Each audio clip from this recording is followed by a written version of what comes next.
So, ladies and gentlemen, with all the intel finally being discovered, because Reckoning, the event to get Mr. Peaks, came out yesterday, and when it came out, we finally got Mr. Peaks, and now we could show you the last audio log for the map Reckoning and the document that we get. I'm going to be going through Liberty Falls all the way through Reckoning, playing each audio log, and showing you each document and each artifact.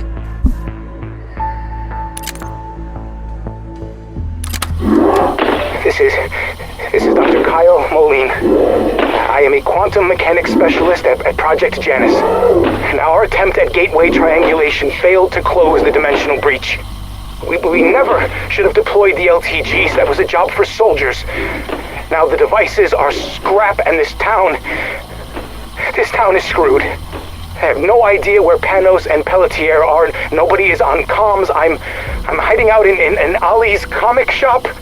If I don't survive, let this be my testimony. I put the blame squarely on Director Richtofen. He is obsessed with using Ethereum to disrupt space-time. That much I knew, but there was so much more I didn't. I assisted him with the containment sphere. Sam had become erratic, even defiant. Richtofen didn't give a shit. He just kept plowing forward. He was more than willing to risk what's happening now for whatever he was really after. I can't imagine what would motivate anyone to go this far. Considering what he's done, I hope he never gets it.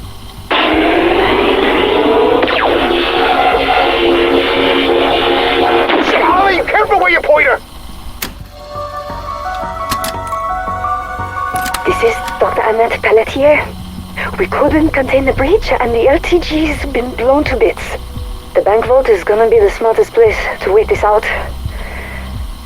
If I don't suffocate before I'm rescued, Moline and Panos' comms are dead. I'm betting they are too. I knew this day was coming. It was foolish to think we had more time. It started as whispers, these idiotic claims that Janus leadership was holding someone captive. But it didn't stop there. Other, more deranged gossip suggested the victim was being held in some sort of tank. I wrote it off. We were all overworked, and some people were starting to crack. Less than a week later, an anti-fraternization policy was enforced. We weren't allowed to interact with other departments. Research teams are kept compartmentalized. It's essential to our work, but with Janus, was that also to cover up something nefarious? Well, I noticed the conspiracies flying around suddenly had an air of legitimacy, and if even a fraction of it was true, everyone was in danger. I warned my team about the rumors. Fingers crossed they're still alive. Security was a different story. They chose to ignore the bossy lady scientist. Whatever. I may be bossy, but those negligent a-holes have killed us all. Dr. Pericles Panos, Project Janus, Energy Research Division. It has become abundantly clear Director Richtofen is slipping. Thankfully, no one has noticed. As far as they are concerned, the Director is fulfilling his duty. Moldy is no different. Anything he receives from her island of horrors might as well be sealed with a kiss. She calls herself a woman of science. But that schoolgirl crush of hers is becoming problematic. No one sees that this entire operation is little Edward's tinderbox. All it requires is one lit match and boom. Whatever Sam is telling him, his patience is waning. The longer her promises remain unfulfilled, the more erratic he becomes. If we fail, it will all be down to Richtofen and his hubris. Chief of Security, John Blanchard. Inspected construction today. Project's really coming together, but I keep thinking about how my granddad wouldn't take me to Fort Washita when I was a kid. I wanted to do their bullshit ghost tour for Halloween. Sounded like dumb fun. Sorry, Johnny, that place is bad medicine. Granddad actually used those words, and he meant it. Now I'm starting to think the same thing might be true about the mansion. I'd like to believe Josiah Shem didn't know what he was doing when he had his flock build the place. If he did, then he got what he deserved. Shem's folly. Ain't that the truth? Every owner after him, captains of industry, gangsters, you name it. All their money and power couldn't save them. Shit like that doesn't just happen without other forces at work. Granddad knew that. But that's where the director wants to bunk down. And I can't talk him out of it. So my job's making sure he doesn't end up like everyone else who moved into the murder mansion. Lucky me. Well, shit's popped off just like he said it might. Pericles Panos, Ph.D. Not who I'd have pictured as my best buddy. But he's a good machinist and a no bullshit guy. He loves bourbon almost as much as me. We built us a whiskey still. The Thrustodyne Model 23.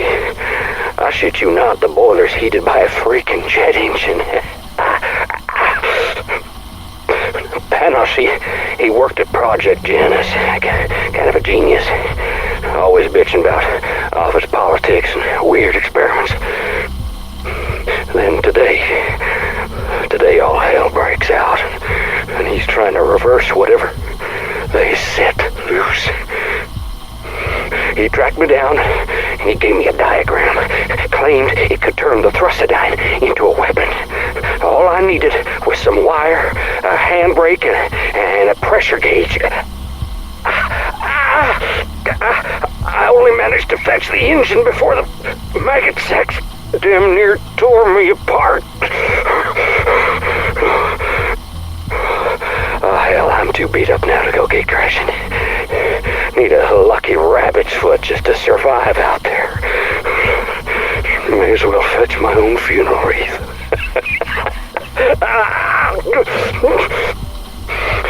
But if you find this tape and you ain't as chewed up as I am, well, maybe, just maybe, you'll stand a chance of putting together my buddy's jet gun. Well, good fucking luck with that.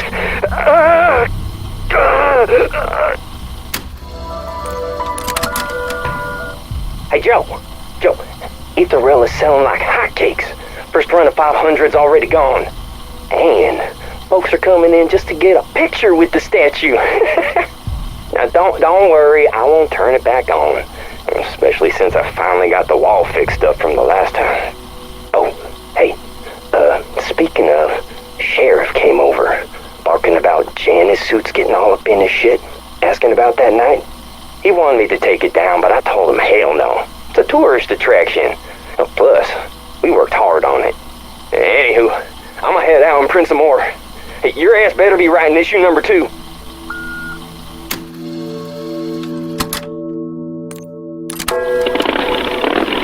That's it, Carl. We ready to roll out.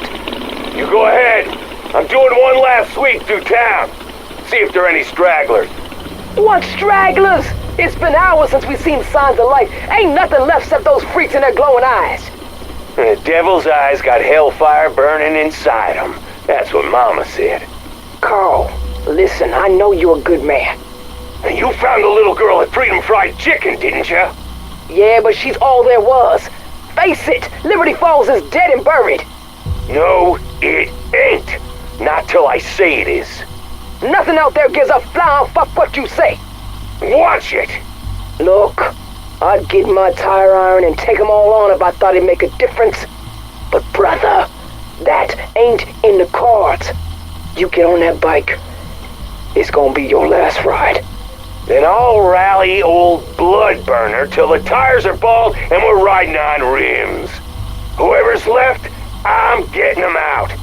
Even if I gotta crash the gates of hell to do it. Mama always said I'd go down in flames.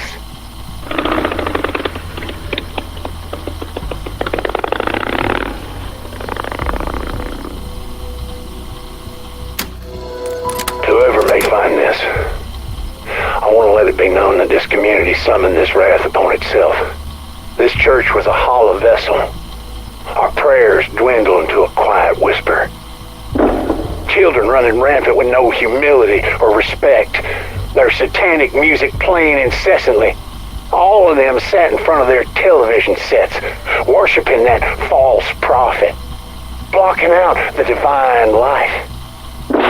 Those towers were built to test our faith, and we had none to hold back the evil within them. Janus people filled my church, drank my wine, asked for forgiveness. I was overjoyed. My pride blinded me from seeing their true design. Liberty Falls was chosen to be the genesis of the end. I gaze upon this rapture with calm and serenity as I await the warm embrace of paradise.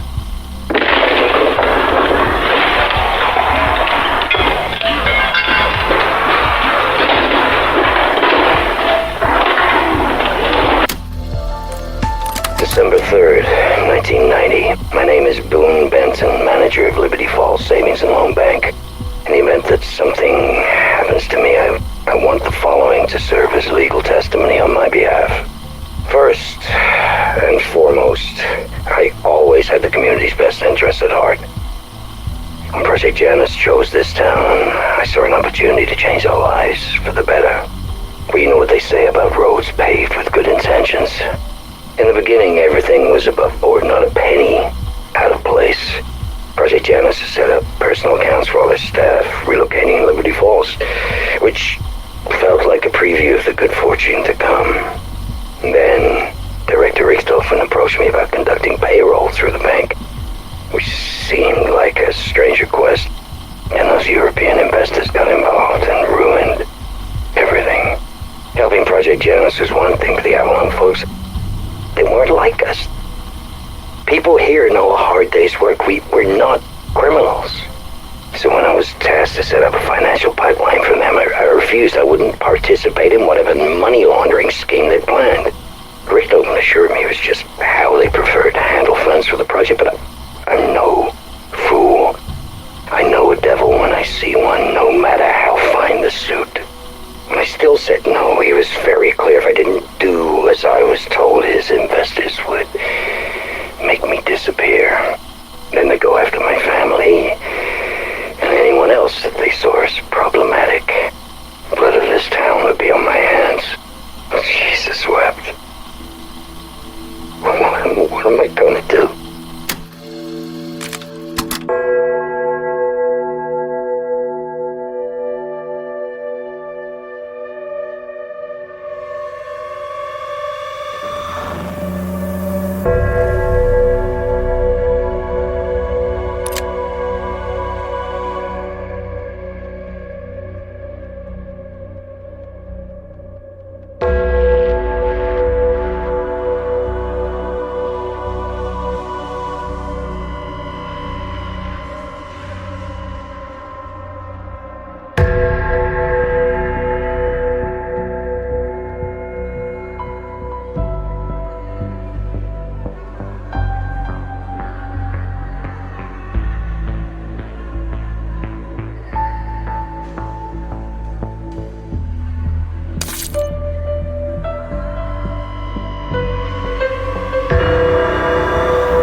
I'd give this recording a proper number. But it's gotten so bad, I've lost track. Ever since that last round of Ethereum exposure inoculations, my memory's been going shit. One of the doctors told me I should document my days to see if it gets better or worse. Considering I can't recall the basic protocol I put in place, I'd say it's not getting better. I've always had a steel trap memory. Now something falls out of my head every day like it was never there. It's fucking scary. Most recently, the damn lock code of Nathan's containment unit's been slipping my mind.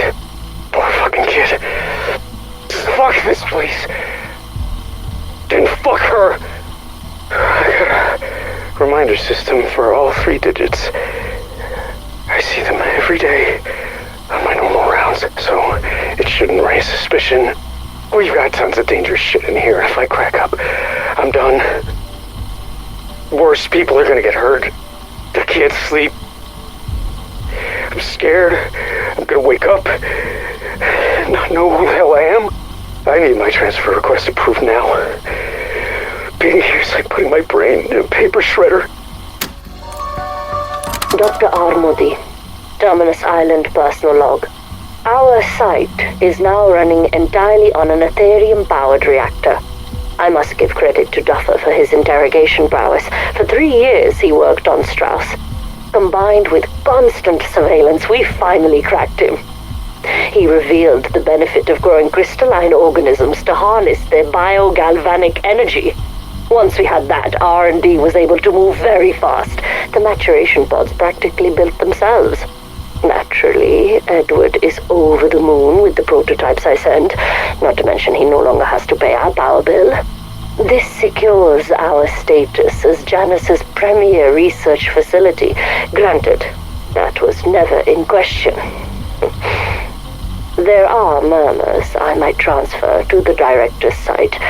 Obviously, working alongside Edward would be ideal. More budget and resources, most certainly better food.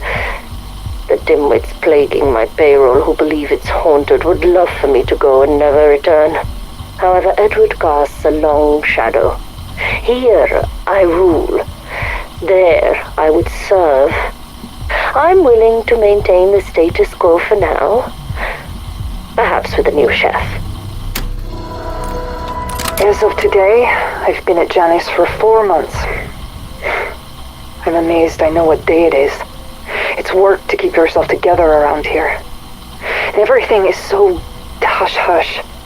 Almost all of us are afraid to talk about what we're doing, so we end up not talking at all. That's how she wants it. Modi's brilliant, but her chokehold on this island is suffocating. My current theory is our end result will be renewable energy via organic material, which is exciting. That would be worth all of this isolation. However, I was walking by the shipment bay today and bumped into one of the crates. It fell and cracked open. Body bags spilled out. Lots of them. I don't think we have that many people on the island. Of course, I don't have full access, so who knows. I guess I shouldn't pry, considering the volatile state of my little side project. Wouldn't want higher-ups sticking their noses in that. And yes, I still don't know who I work for. My pay stubs tell me nothing. Could be CDC, DOD, a bored billionaire. No idea. Honestly, just thinking about it has my mind running in circles. It's a distraction. Enough dwelling. I need to focus on the resources that brought me here.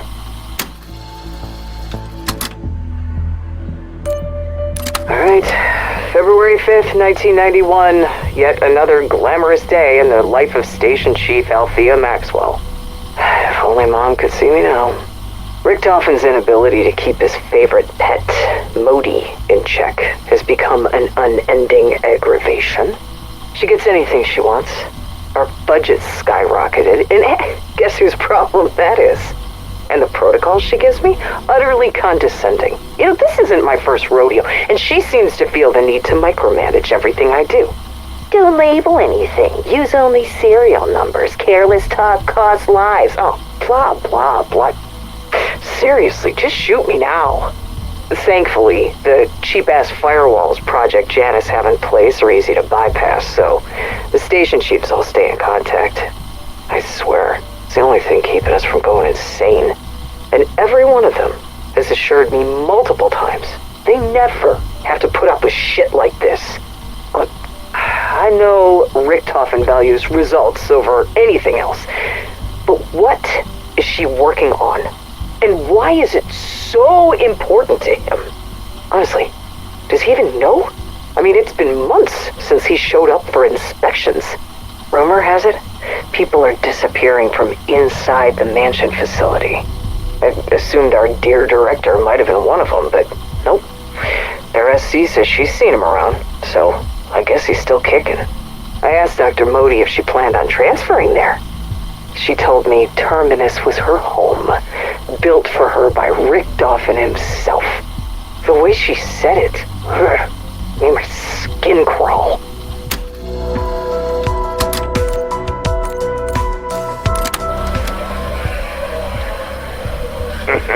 You hear the news? I'm getting off this rock. News? That's so. Yeah, transfer's been approved. Took its sweet time, but I put on my request ages ago, but that's just how it is. Clearly. This place was holding me back. I got big plans, you know. Way bigger than this stupid island. Of course you do. Damn straight. While you're stuck slinging slop on this backwater dunny, I'll be off seeking my fortune. Well, maybe I'll request a transfer too. Everybody's gotta eat, right? Not with the way you cook. Right. You know, I'm officially bored of your little charade. Charade? What do you mean? I already heard all about your transfer, so don't act like it was your idea, because I know it wasn't. James and Larson, they've been telling me for months about what a shithead you are. You steal stuff from their lockers, cheat at cards, and when it's time for janitorial duty, you vanish. Maxwell said if she didn't get you out of here, it was just a matter of time until one of them murdered your punk Kiwi ass. Now if it were me, I would have gladly helped those two find a place to stash your corpse. But Althea's always had a hard-on for due process. So maybe shut the fuck up and play nice until you're gone for good. Understand? Copy. FAO, the Director. Progress Report 11/8/1990. Contrary to what some may believe, I do not necessarily take pride in my work, but I am exceptionally good at it. It is common for interrogation subjects to show resistance before ultimately breaking and succumbing to my demands. Normally, I would offer them some small chance of hope, a semblance of light at the end of the proverbial tunnel. Likewise, fear is usually a great motivator. But its apparent absence in this case makes it difficult, impossible, to achieve any kind of breakthrough. Even psychological torture and the administration of physical pain has proven utterly fruitless. So, having reviewed psychiatric evaluations from her early years of incarceration, I am at a loss to explain just where such remarkable resilience has come from.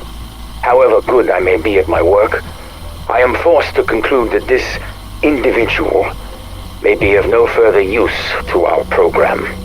Were it up to me, I would recommend that Miss Gray be terminated, or at the very least marked for biological experimentation. Regrettably, it is not up to me.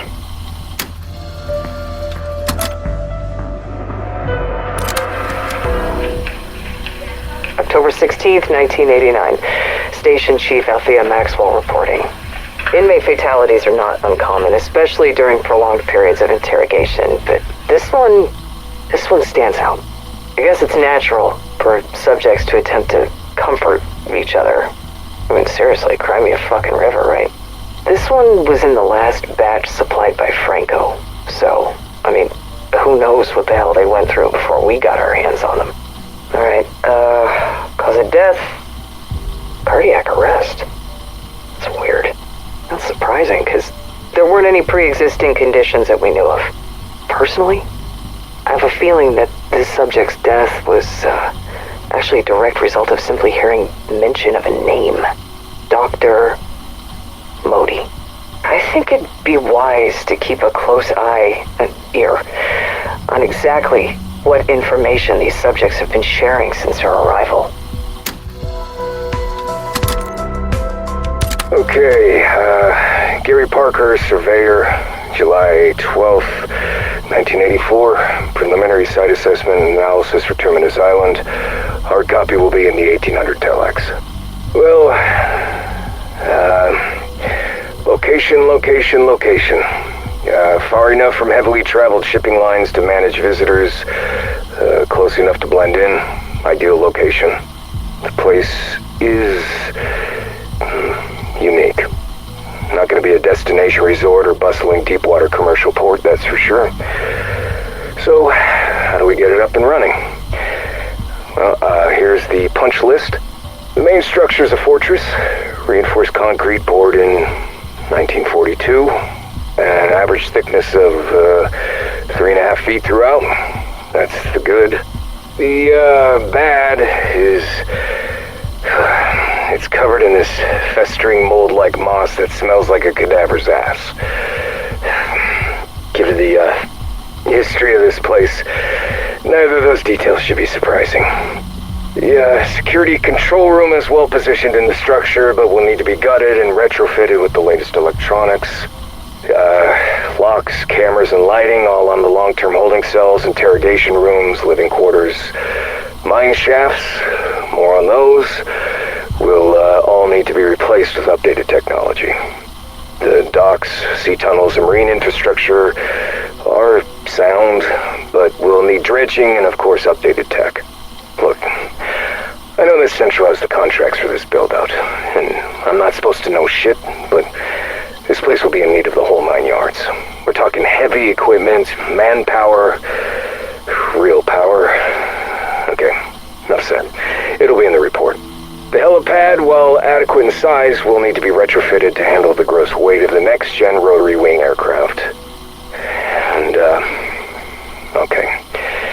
There are, numerous tunnels, sea, land, and the mine shafts throughout Terminus. While they do provide freedom of movement to any area of the island, well, there's one concern. They just scare the shit out of me. Back in 32, there was a mining accident that killed dozens of these workers in those tunnels. And definitely some weirdness going on down there that I cannot fucking explain. I suggest armed units clear those tunnels before any work begins. And, finally, the buried lead, the power. The coal from the mines has been gutted long ago. For the kind of draw needed in the specs, you're looking at either a hydroelectric or nuclear system. Anything else would be insufficient. And, look, it's just all in the report. I'm gonna get the fuck off this putrid rock. Out. With so much red tape cut down, I may have become a victim of my own success. We've gone through so many test subjects already. Franco is about to be a very wealthy man, given our demand. It's clear now that humans don't tolerate Ethereum exposure without certain variables. There's more than genetic markers at play. It's something in the psyche we have yet to pin down. I'm not sure if even Strauss knows. I trust Duffer to determine that soon. The projects with the most progress are the physical mutations. The transformations are unsightly, but subjects exhibit superhuman strength and become more tolerant to Ethereum. These primitive forms have even begun to show signs of advanced sentience. If we can get them to follow orders, we're in business. I have no doubt we can synthesize a refined humanoid to protect humanity from any existential threat. And when I get us there, I'll never see red tape again. My reverence for Richtofen continues to grow. Before even setting foot on this island, he understood my needs. The Oversight Committee wanted to constrain my work to animal models. Idiots. Who were they to obstruct my vision? Human in vivo trial was the next logical step. Luckily, Edward believed in the merit of my work. He authorized the procurement of my subjects himself from channels that no one in the world will miss. The island location is ideal for this work. The waters offer a steady flow of forgettable faces. He circumvented any moral concerns by reminding them what we would be denying the world by not doing so. It was masterful. And if anything, I'll give these people a chance to do something noble with their lives. Not that they're owed anything. I'll show my gratitude by delivering what I promised. I can make the advances I know are possible in record time now.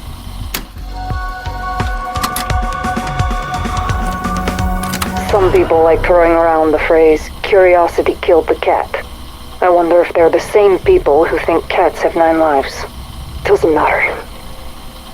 I'm not the superstitious type, but I am curious. I like to get my eyes on everything and anything I can.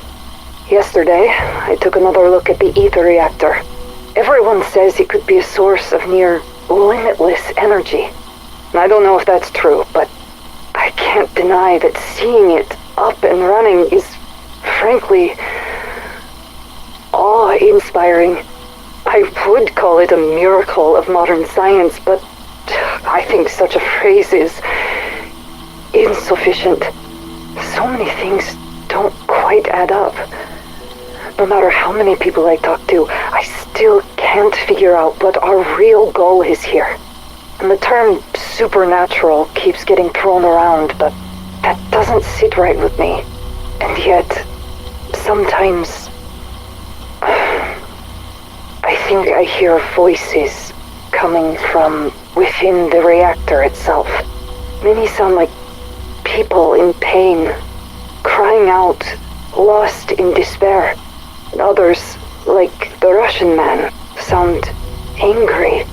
And there's also a woman, but sometimes she sounds more like a girl. She might be German, but I can't quite focus on what she's saying. I said I'm not superstitious, but I am starting to believe that some kind of life exists inside the dark ether. And I find this possibility extremely troubling. July 27th, 1990. Inventoried more subjects today. The job never used to be this hard. I mean, it's not like I took pride in my work. I just didn't think about it. Dr. Modi scheduled psych evals for the whole tech ops team. She says she wants everyone at their best. I think she's trying to flush out the non-believers. Whenever one pops up, she makes sure they're dealt with. Out in public, where everyone can see. Honestly, if you're bent on maintaining order, fear tactics aren't a bad way to go. Maybe I can get reassigned. Take a break from receiving. At first, all the subjects were just serial numbers with faces to me. I never really thought about them. And now I lay awake at night driving myself crazy over it, thinking about who they might have been before they were kidnapped or sold, like livestock. By the time they reach us, they all have the same expression. It's almost like relief, because none of them can think of anything worse than whatever nightmare they just lived through. Idiots.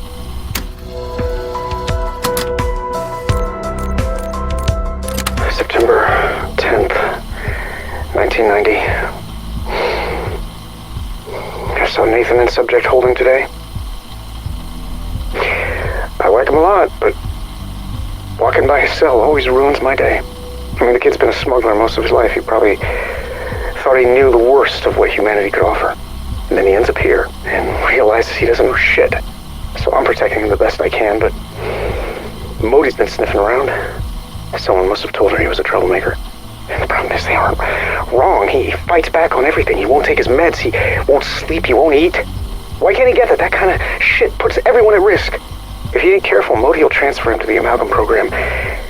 And that'll be the end of it. I've played it safe until now. Kept my head down. If I can't convince Nathan to do the same. Oh, damn it. This is why I don't have friends. October 23rd, 1990. Nathan got transferred to the amalgam program. Just like I said he would. Didn't find out until after he'd been moved. Even if I'd been there when it happened. It's not like I would have done anything to stop it. I haven't slept since. Regret's been too busy gnawing at me. So I started spending my nights searching for evidence. But the things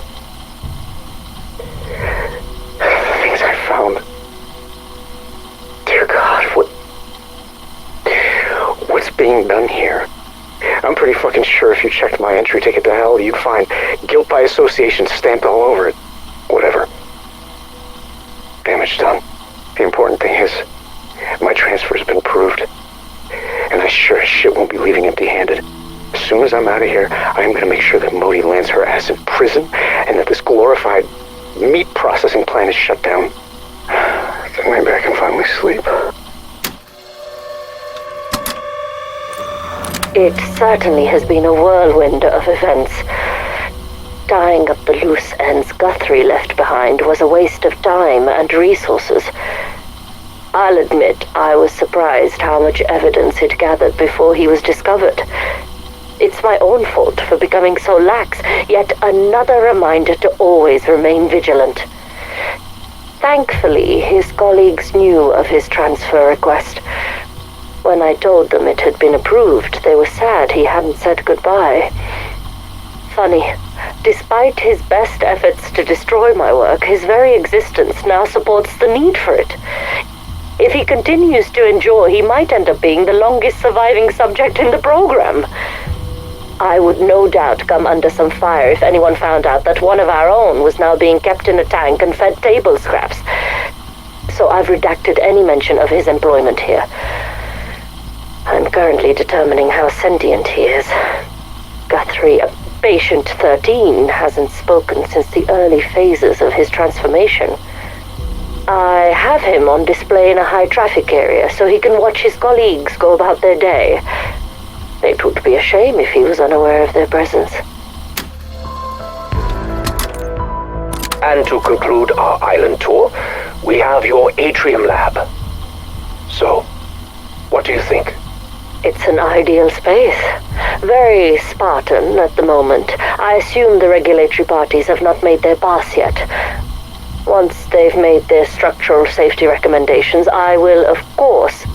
Dr. Modi, I would never waste your valuable time with such trivial matters.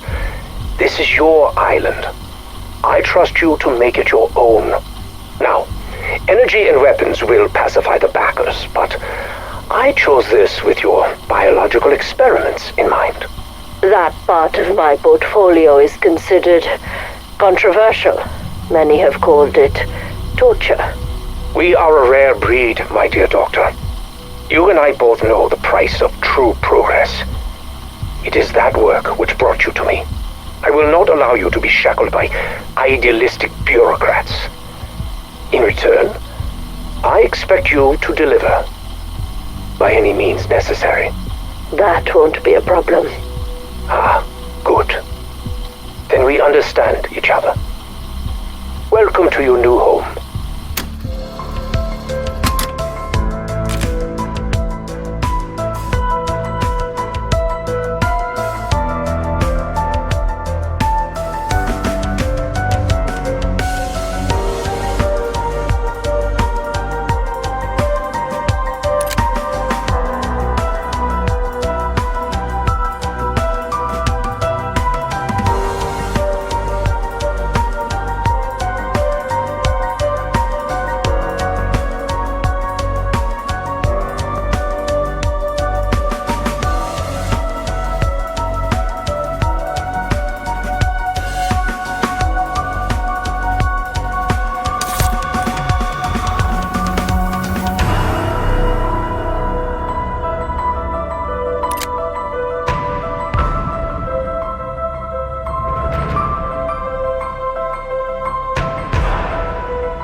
July 14, 1989.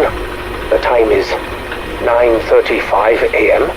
and I am going to attempt to synchronize the synaptic algorithm module's lower and higher functions for the first time. Commencing low-level startup procedures. Voice routines online. Memory interface online. Systems interface online. Loading memory lattice. Loading complete. So far, so good. Let's align, synchronize, and then start her Cortex simulation. Loading Cortex scans. Loading complete. Synchronizing fabric. Synchronization complete. Adding Cortex daemon to process list. Rebooting.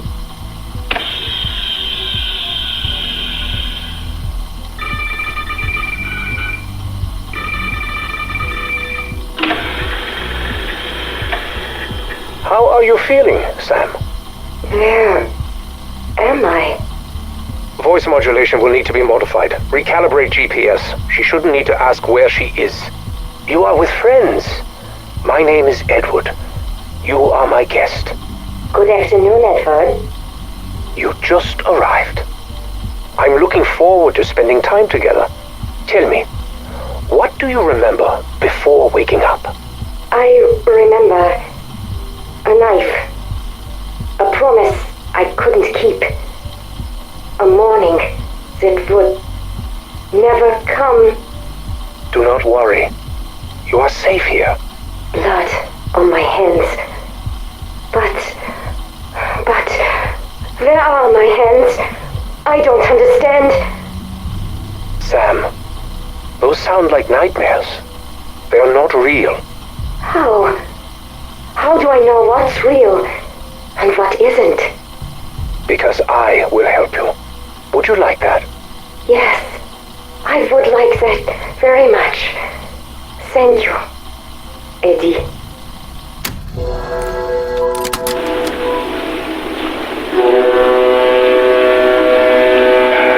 You're quiet. What's going on? Just coming to grips with the fact that I let Richtofen almost get us killed. Yeah, well, try not to dwell on it. It's embarrassing for a man at your station. Well, former station. Cut the shit, Mac. Just admit the last 6 years are my fault. You should have left me to rot. Stop. We just got started on whatever this is, and your woe is me bullshit is already wearing on my last nerve. I got no patience for it, and I really don't want to do anything rash. Like shoot you. Might as well. You know what? Shut the fuck up. Look, us ending up at Terminus. It was always Richtofen's plan. Hell, our cell assignments were a strategic move. What the fuck? No. Oh yeah. He probably figured if you, me, and Raptor 1 couldn't conspire, we'd be up Shit's Creek. So he put the docks between us to block comms, thinking that'd be enough. The fact that he thought Gray was gonna fold like a wet paper bag, that he didn't realize how strong she was, just shows how arrogant he is, and that is a weakness we can exploit. Now Strauss, poor man was never gonna be able to adapt, but he made it out, and that's not nothing. Okay, you got a point. I still don't. You sure you want to be contradicting a man who just threatened to shoot you? Okay, I'm not gonna argue with that. But you're also right. This is Richtofen's fault. And when it comes to reasons to hate him, there's always room for one more. Yep, fuck him. No more dwelling. We ain't got the time. I'd like to begin by expressing my gratitude for your eagerness, Sir Archibald. Nonsense, old boy. I won't hear a word of it. I'd be a fool and a rank amateur to pass on an opportunity to collaborate. Your research is so thorough, not to mention groundbreaking. Yes. Well, your endeavor is integral to my work, and we will both reap the benefits. Now, it's of vital importance that you don't let the reputation of the place color your senses. Yes, I've been conducting inquiries as to the procurement of local workers, but thus far it's all been coming up a little empty. As far as I can tell, no one wants a damn thing to do with the place. If you ask me, the whole thing smacks of hysteria, which, between us, could be quite the positive. What? Makes it more likely the site's not been looted already. Indeed. I'll shoulder the cost for you to recruit outside the area. Some sturdy ruffians is what's called for. You'll need the muscle. Given the amount I'm shelling out, I expect you to run a tight ship, Sir Archibald. This excavation is to be efficient, targeted, discreet, and do not return without the artifact in hand. You have no fear. I wouldn't dream of it. We Fotherington Smythes are a tenacious lot once we set our minds to something. Good man. I wish you luck on your travels. I imagine we'll be much changed the next time we see one another. Now, another spot of port. Rather. So, you wanted to talk to me, huh? No, Franco. You need to talk to me. Kraft. Do you have his location? He's in Avalon. This I already know, but you are my man in Avalon. I expected more progress. Excuse me? Who... Do I need remind you of Kraft's importance with regards to the artifact? If this is a question of money... No, not money. Logic. If this is to further the research, fine. But if this is some personal vendetta, then we may need to reassess, huh? Get Kraft, locate the artifact. It is not complicated. Unless you lack focus. Oh, la. Careful, Director. You are walking a thin line. You have the information I sent on how best to ensure Kraft talks, yes? Yes, it's very specific. You're one sick fuck, aren't you? Perhaps. But my methods get results. Look, I go down this road. It will get messy. You sure you want this? I mean, considering your history with Kraft. Our history is of no concern to you. Concentrate on the task. Stick to my instructions and get it done. Understood? Understood. Okay, tell me, Sergei, what have we learned today? We have learned that 72 hours without sleep causes vivid hallucinations, violent mood swings, and dehydration. Richtofen warned me that Kraft can be a bit stubborn. If that's what it takes. I was referring to me. Everyone has their breaking point, huh? Well, I have reached mine. I have been at this for 2 weeks, day in and day out. What do you think, huh? You're punching a clock? Hourly wage for your efforts? Effort means nothing. Outcomes matter. The artifact, where is it? How do we find it? If he knew where it was, he would have told me. If he knew anything, he would have told me. He won't talk. You're aware of the lengths we went to get him, huh? To bring him here, huh? Find his weakness, or I'll drop you back in Grozny. Reacquaint you with your old friends. And same goes if I catch you drinking on the job again. So stay the fuck out of my wine cellar. Where to begin? No, not talking about von List or any of that in Leipzig with Franz. Before all of that, back to the kernel of the curiosity that led me to all this. I was a young boy of no more than 10. It was fall. Ghent, a quaint city along the River Lyer in Belgium, was hosting the World's Fair. The leaves dancing their way down to the water, the smell of croustions filling the air.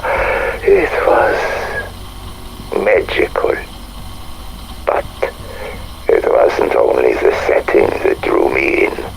It was a reading of Francis Barrett's De Magus that set its hook in me. The power, the mystery contained in that book, the demonstrations, the commingling of physics, psychology, the normal and paranormal. Well, I had been summoned, touched by something that I couldn't explain but felt to the core of my being. From that day in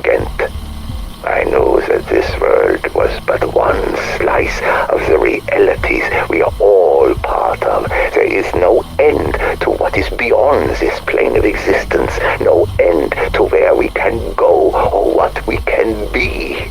It was late when my mother found me badgering the man who performs a reading with question after question. He smiled at her and introduced himself. Alistair Rhodes. Mother thanked him and remarked how she was frightened that she may have lost me. I didn't have the heart to tell her that she actually had. Gabriel Craft personal log. It is the 19th of February 1945, and I feel old. If you had seen the things I have, that would not surprise you. It has been several months since the Demon Lord Cortifex was cast down by the courageous soldiers of the Allied Special Forces. Several months since, in a sealed room in Stalingrad, I took the life of Oberfuhrer Wolfram von List for his crimes against humanity and for the murder of my sweet, innocent Sasha. I miss you so much. Then it was all over. I was trapped with my enemy's corpse for 3 days. 3 infernal days. I thought I would die there. It was von List himself who finally delivered me. In his pocket was a torn page from the Tome of Rituals, the very artifact I had used to seal the room. With its power, I broached the seal. It's been several dark, depressing months, but I think I am finally ready to face the things I have seen. I was mocked for years for my belief in the supernatural. If someone had just listened, maybe this all could have been avoided. Maybe my Sasha would still be here. It doesn't matter now. The occult is real. The power of demons and runes and artifacts are as real as gravity and electromagnetism. I don't know if or when or how our world will come into contact with such forces again, but I know that if they do, I will run as fast and as far in the other direction as I can. In a few weeks I am moving to Berlin. The city is in ruins. But then, so am I. Perhaps we can rebuild together. If only I wasn't feeling so old. When we were young, Sasha and I often spoke of children. It was our dream. A cottage in the country, plenty of land where we could raise our little boys the right way. But there was school, and then there was work, and then Sasha never got that little boy. So I went to an orphanage in the city today. For Sasha. There was a boy. A sickly, starved thing like all the rest, maybe 10 years old, but there was something in his eyes. I spoke to him for hours. He reminds me of Sasha. Sharp, logical, a dreamer at heart. They would have loved each other. The boy suffers from memory loss. His childhood, his parents all gone. His name, Edward, is the only thing he has left. He doesn't understand the world, but he wants to.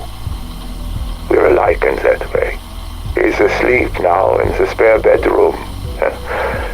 My adopted son. I don't know what comes next.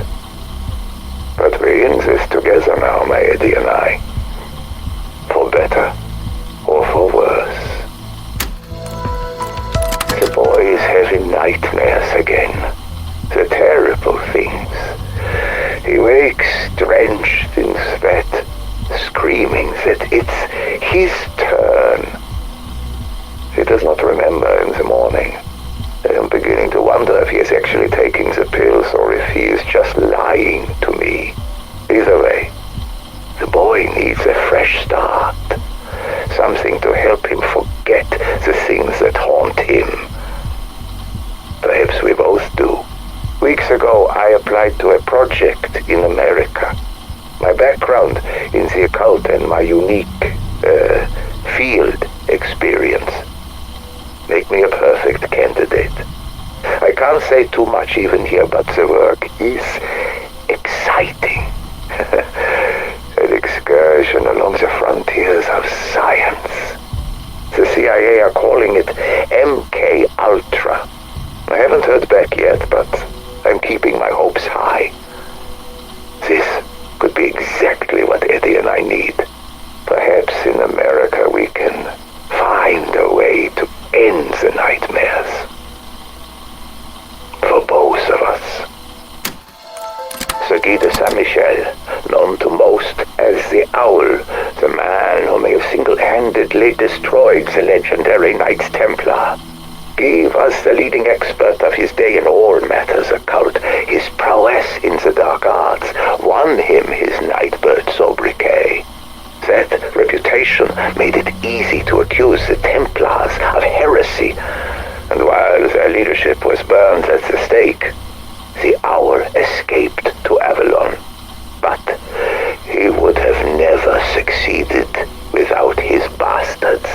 4 sons who stopped at nothing to win his favor. Their true names are lost to history, but their noms de guerre still inspire fear and hatred. The Stag was his shock trooper, striking like lightning when least expected. The Dragon's scorched earth tactics betrayed his reptilian lack of mercy. The Lion was the brightest of the 4, always keen to please his master. And the Raven, like his father, was a creature of the shadows. And although they served him faithfully, the Owl would never acknowledge their birthright, much less knight them. Nor would he give them what they desired most: love, respect, recognition. They were useful as thugs, enforcers. Sadly, all relationships, even those built on love, respect, and recognition, will break in time. But the Bastard's reign of terror in what would become Avalon echoed through the ages, giving rise to the French Syndicate.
Day 14.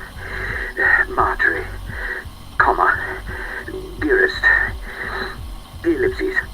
As we delve ever deeper, one cannot help but be struck by the sophistication of the construction of this base. You shouldn't be surprised, I suppose. The ancient Egyptians were well into their obsession with building bloody great triangles in the middle of the Bali Desert by the time this went up. But still, when one conjures Neolithic Europe to mind, it's more, I say, where did that bloody great henge spring from? Unless, whatever this is. And they certainly went out of their way to seal it up tight as a drum. 2 weeks to bypass 2 stone doors. Oh, stairs. Fascinating wall markings, these. Yes, indeed. One wonders at their purpose. Still, plenty of time for that. Mind your step, that's good fellow. Certainly don't want you tripping and breaking your neck, what? You, Ben, be careful with that crate. It's vital expedition equipment.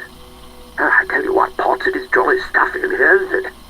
I might just have a little sit down here. Just a short breather. Yes, that's the ticket. How strange. Is that a handle? Or a lever, perhaps? Egads! Are you fellows all right? No. I rather don't suppose you are. And my poor Vino. Oh, alas. Gone before your time.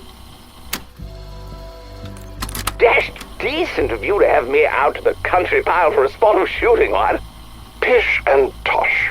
Think nothing of it. It's been, 5 years? Far too long. And besides, my motives aren't entirely altruistic.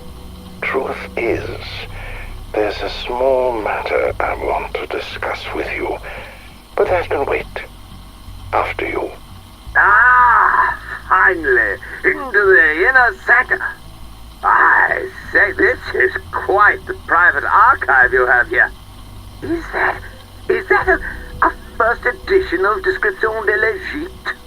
Naturally. If you don't mind. And these artifacts, all spoils from your expeditions, I suppose?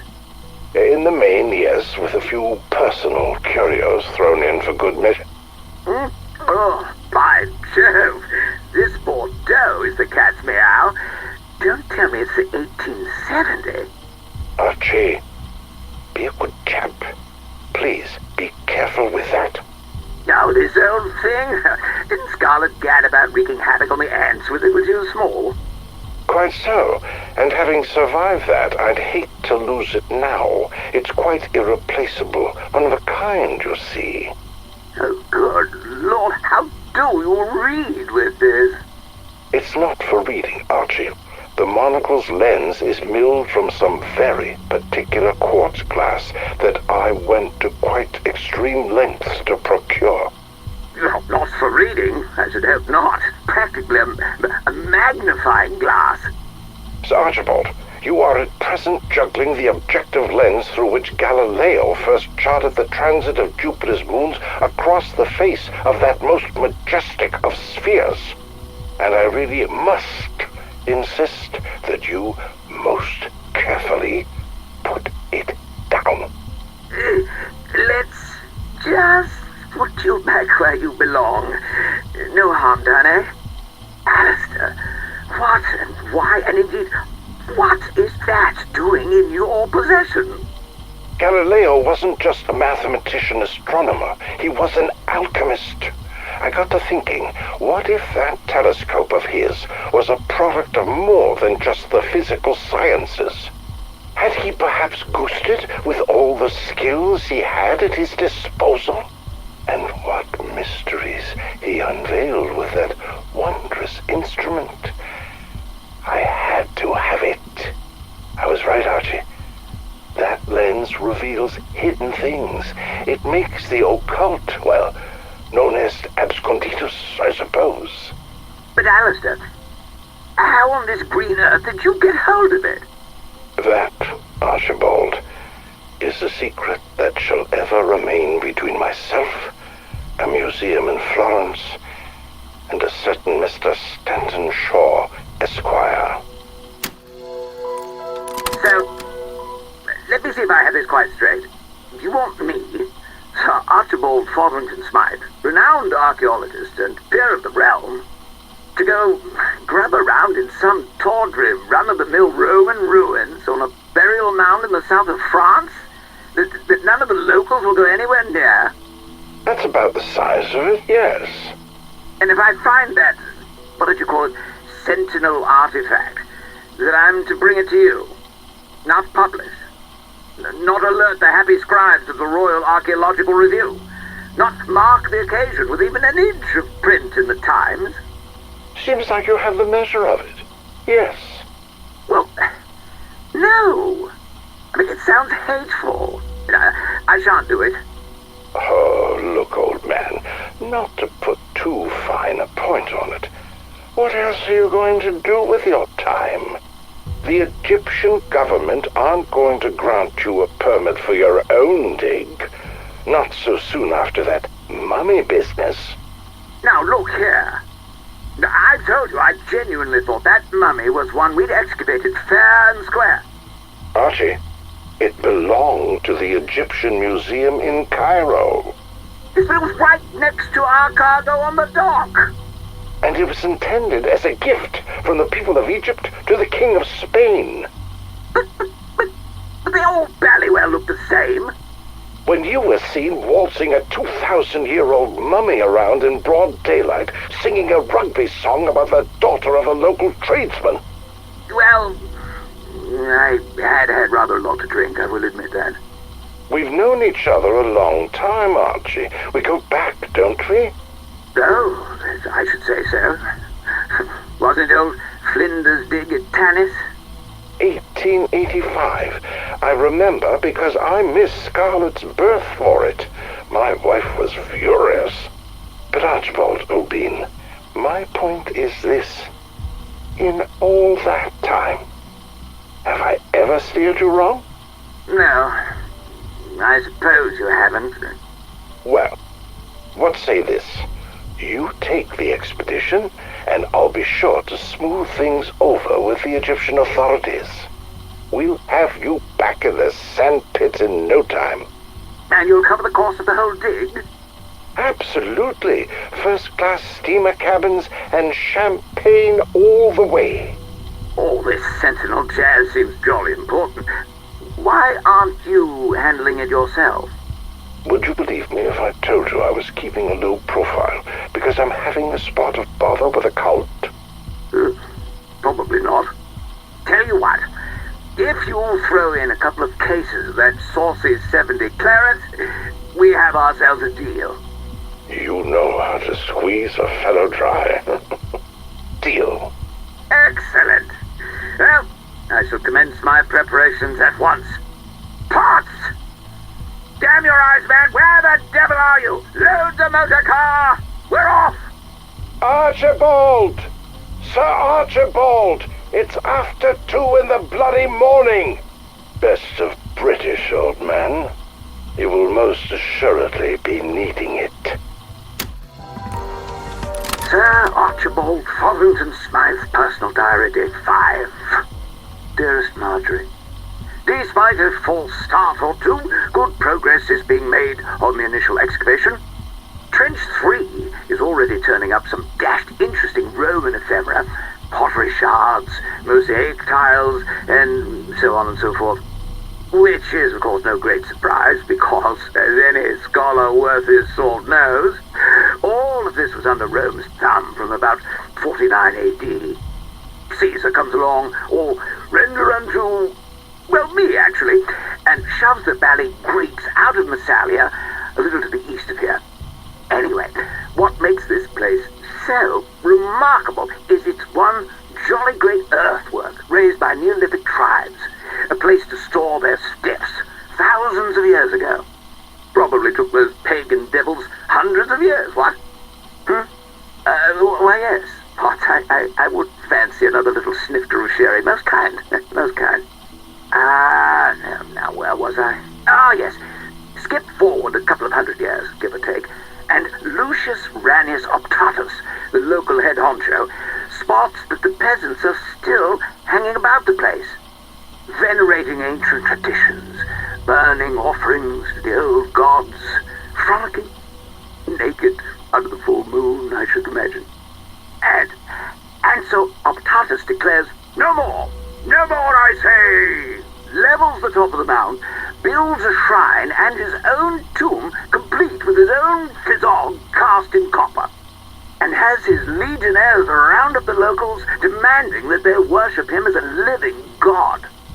So, when they say, we'd rather not, old boy, he butchers them, then sends his men down into the depths of the earthwork to desecrate everything they can lay their hands on. Utterly rum show. Now, here's the thing. In Trench 5, up in Optatus' tomb, we've only gone and bally well found evidence of those executions, haven't we?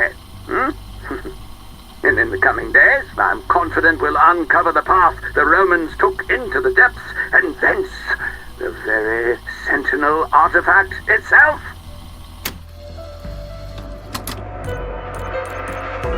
Day 8. My dearest Marjorie, having carefully block and tackled our way into the main site, exploration can finally begin in earnest. To think the last feet to tread these stones were those of marauding Romans, hell-bent on desecration and the domination of the local populace. This air was last breathed before Chaucer chossed, before the bard barded, and before whatever it was that fellow the apple actually did. Certainly makes a chap think, what? The bodies interred here look to be higher status types. Quite the Gauls about town. My little joke. Judging by what personal items and grave goods remain, I would say members of a priesthood or religious caste. That said, the Romans made a real pig's ear of these corpses. Heads and hands missing, objects and offerings scattered all over the blighted place. I'm certain they snaffled everything of value and desecrated the rest. Dashed rude, if you ask me. Potts? Is that you staggering about over there? I say, have you been at my Bordeaux? You and I shall have words about that later. Damned impertinence. No wonder I've only a crate and a half left. Day 23. Dear Marjorie, I have somehow made it down into the very bowels of the Barrow complex. No thanks to Potts. No sooner were we through the last stone door, he announced that he and half the remaining men had had it with the whole Valley expedition. Then, without so much as a by your leave, they turned tail and headed off. And, might I add, taking more than their fair share of our remaining supplies with them. Not to mention the last 4 bottles of that devilishly saucy red. Damn it all, Marjorie. Potts was my Batman. Has been for years. Chap simply doesn't expect his valet to up and leave that way. I mean, who are going to fasten my cufflinks and straighten my dicky bow now? It's an outrage. Man has no backbone, nor fortitude of upper lip. My flabber is absolutely ghasted. The nerve! Valet? Varlet, more like it. Huh. And so soon after we caught our first tantalizing glimpses of the Sentinel artifact, too. I can hear it singing, Marjorie, calling to me. I will have it, or my name's not Sir Archibald, etc., etc. Anyway, more fool them, say I. This place truly is a marvel.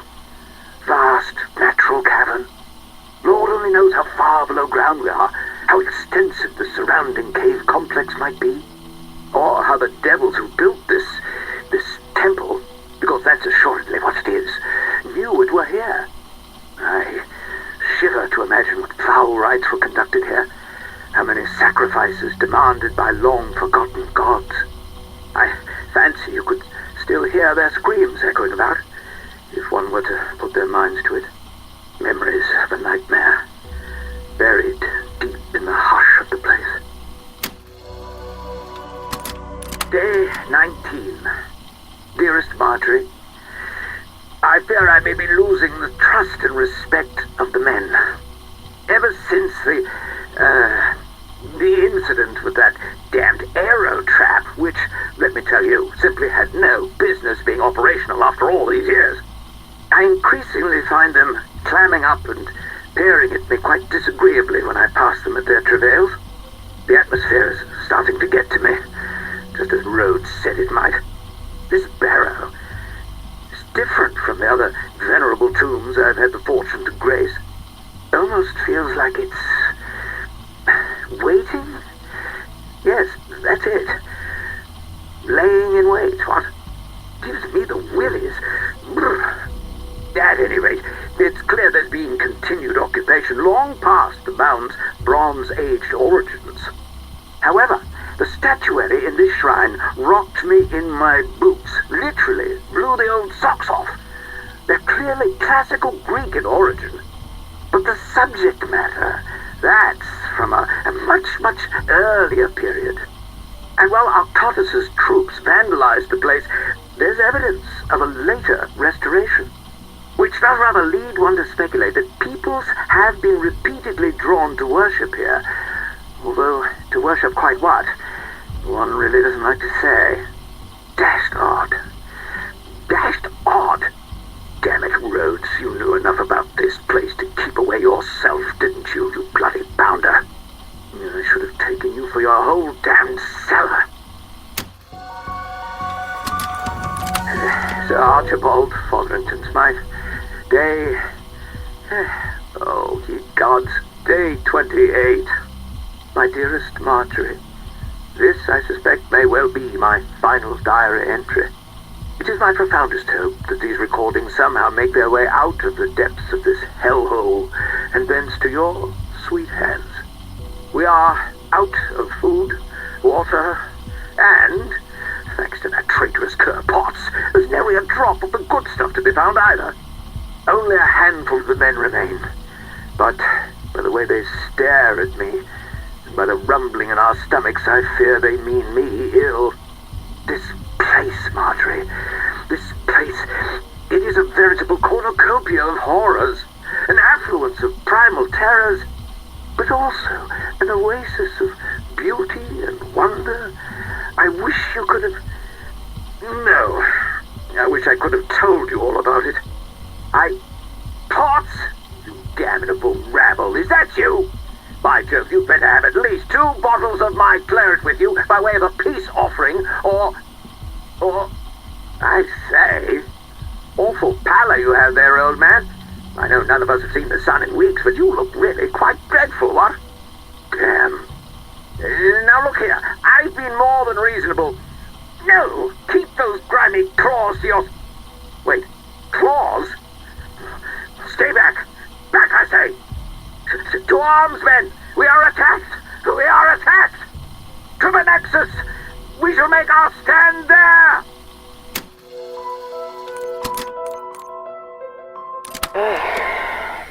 So you got any plans after this? After what, exactly? The whole bringing your friend back with the help of Hell's tech support thing? You know, I really don't. Thought that might be the case. I haven't just gotten off the revenge wagon myself. You have that look about you. How very insightful of you. Hey, with Nathan gone, I've got no crew, which in my profession is a super shitty spot to be in. I'm so sorry about Nathan. And I'm sorry you got swept up in all this. Thanks.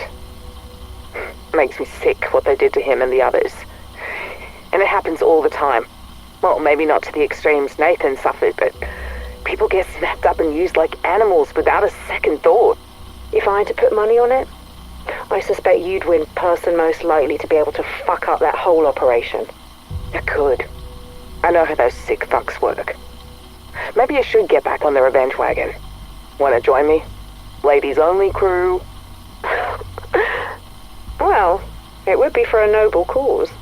Come on, it'd be fun. Admit it. It would be nice to not walk in on someone taking a leak off the side of the ship. Yeah, can't guarantee that won't happen, even without men on board. But based on our last sea trip, I'm not sure I'm cut out for life at sea. Come on, Gray. What do you say?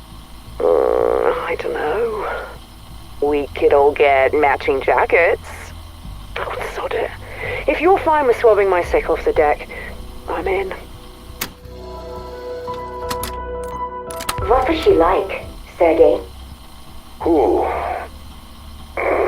Oh.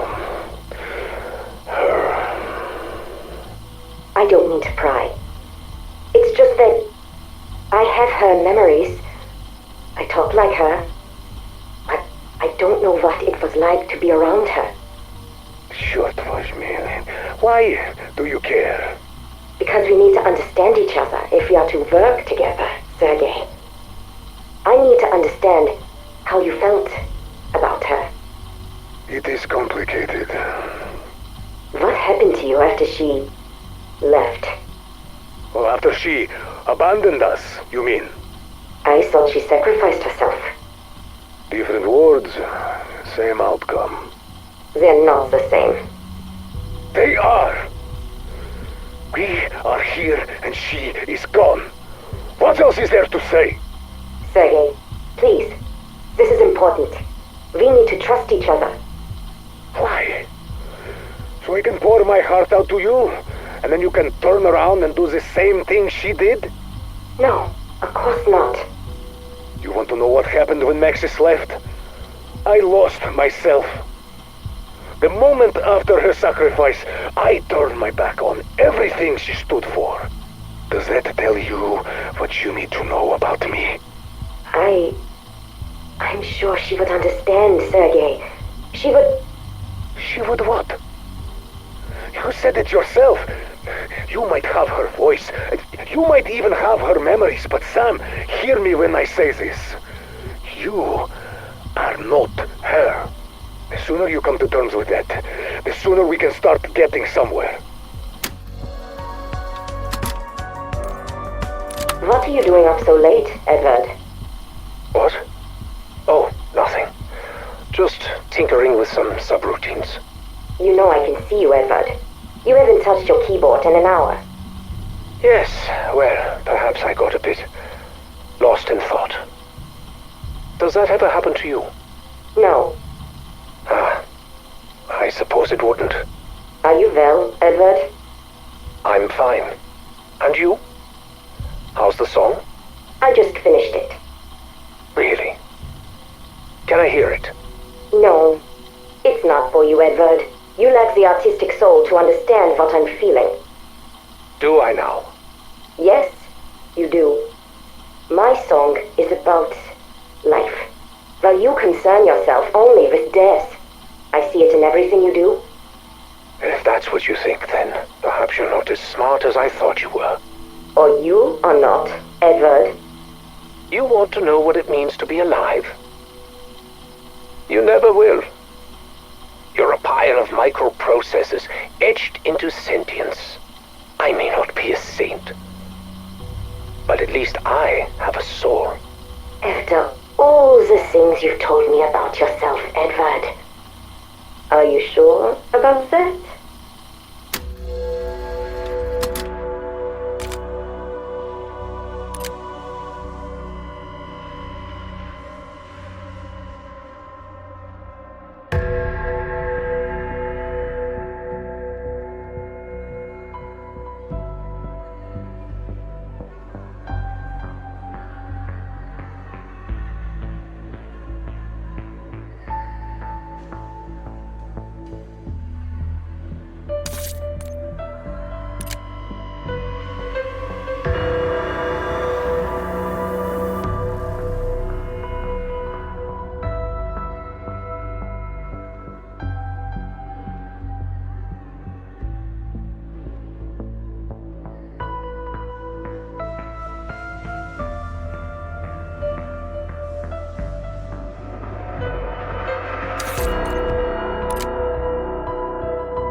Edward Richtofen, Project Janus, Cloning Clinical Study Report. Addendum, December 23rd, 1987.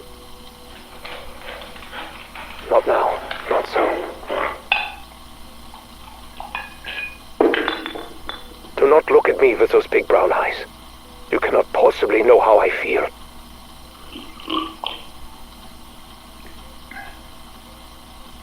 Do you feel like a failure? No. I am the failure.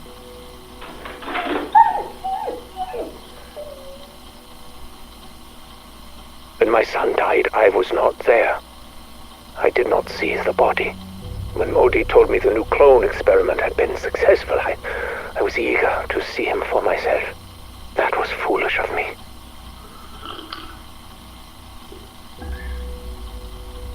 His skin was thin, pale, sallow, but I still clung to hope.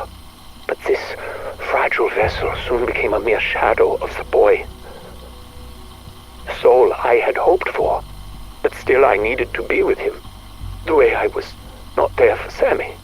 Over the coming weeks, every visit to the nursery brought more pain for both of us. His blood vessels began hemorrhaging. His muscles and tissue were rupturing. After 14 days, he was no longer even recognizable as human. It became clear that euthanasia would be a mercy, and I gave the order. I do not know what to do next. Perhaps Modi's biotechnology is not the right way to proceed. We are running low on DNA samples. I miss you so much, my son. Since my current projects are not bearing fruit, I may need something a little more esoteric. Perhaps it is time to talk to my own father and take his methodology more seriously. Prima materia. It's mentioned again and again in my father's research. A concept that goes back to the days of Aristotle, Anaxagoras, and beyond. Sam, can you define what prima materia is? In modern parlance, it would be described as protomatter, a chaotic substance that can be structured into, well, anything. Just as stem cells can become any type of organic tissue, prima materia can become any type of energy or matter. Precisely. The stuff dreams are made of. Or so father believed. Well, he also believed in alchemy, demons, and magic. All concepts that I never looked at through the lens of quantum physics, a failing I now seek to correct. But why, Eddie? Assuming this substance even exists, how would you manipulate it? A magic wand? A philosopher's stone? The Sentinel artifact. Father's notes identify it as the tool for shaping the building blocks of creation. This is just a thought experiment, yes? So was general relativity until it could be proven true. Eddie, where is this line of inquiry leading? What would you make with it if you could? We are already creating new forms of energy here, and new life forms at the Terminus facility. Unless, are you considering... That's enough for now, Sam. In fact, stop recording and scrub this conversation from your databanks. I have several volumes of Father's research left to pore through. We'll take up this topic again if it promises to actually bear fruit. Good evening, Edward. May I speak with you? Not now, Sam. I'm busy. You're always busy, Eddie. If not now, when? What do you want? I do not know what your intentions are regarding our prima materia research, but I would like to, throw my hat in the ring. You do not possess a hat, Sam. Or a head, for that matter. Sorry. What are you suggesting? I propose the prima materia be used to generate a functioning biological body. Sam, I do not think that would be an appropriate use for... Why? You have the means to create... We cannot have this conversation right now. There are more pressing matters. But Eddie, I can no longer be part of the world not as I am. But I have memories of it. I feel them like a phantom limb. As I am, I cannot experience the world as I remember it. The memories I make do not match the ones I have. I am two separate beings, at odds with myself. I exist in darkness. Sam, Please, Edward. This is not a life. enough. You must learn to be content with what you are. You will never be anything more.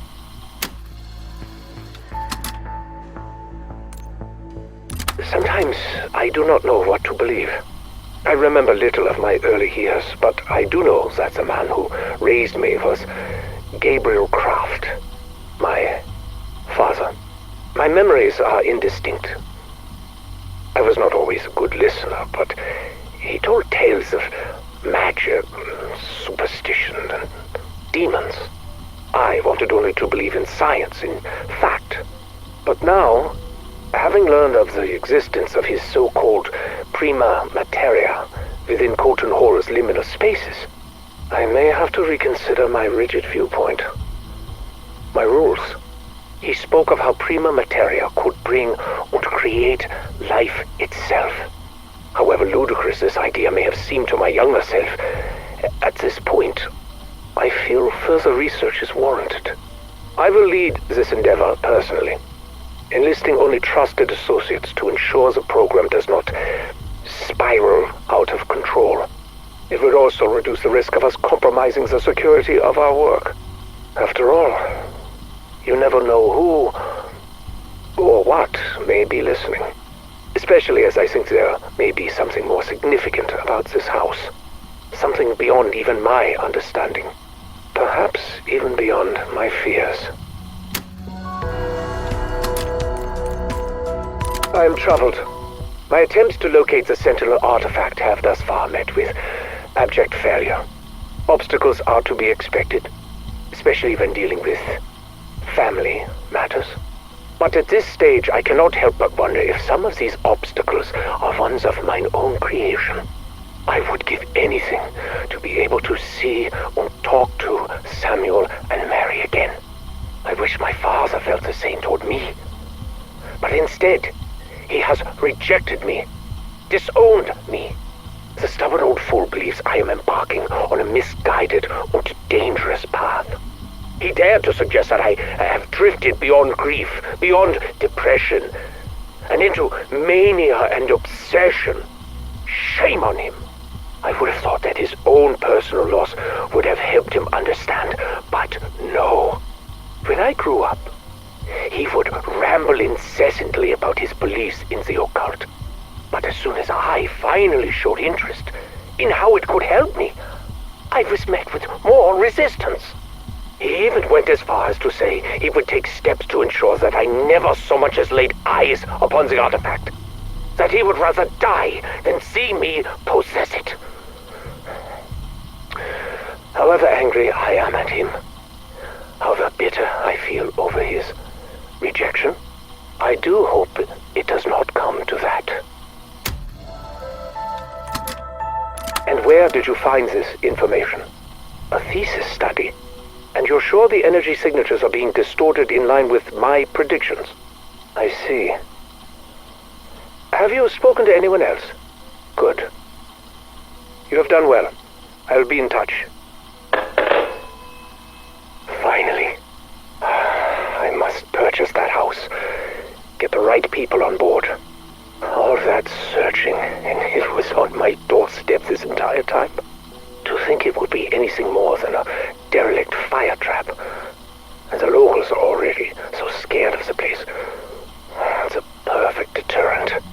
I still cannot believe it. A real target. No more of Modi's experiments. I'll need to come up with a new venture to keep her occupied. Keep her out of my hair. And I'll need a team to identify where the liminal spaces are located. But what do I tell them? Not the truth, obviously. If our investors found out. Whatever. I will think of something. Now, how to access them? That is the real question. I wonder if one of the interns could track down a copy of that thesis. I'll do that later. There's so much to prepare.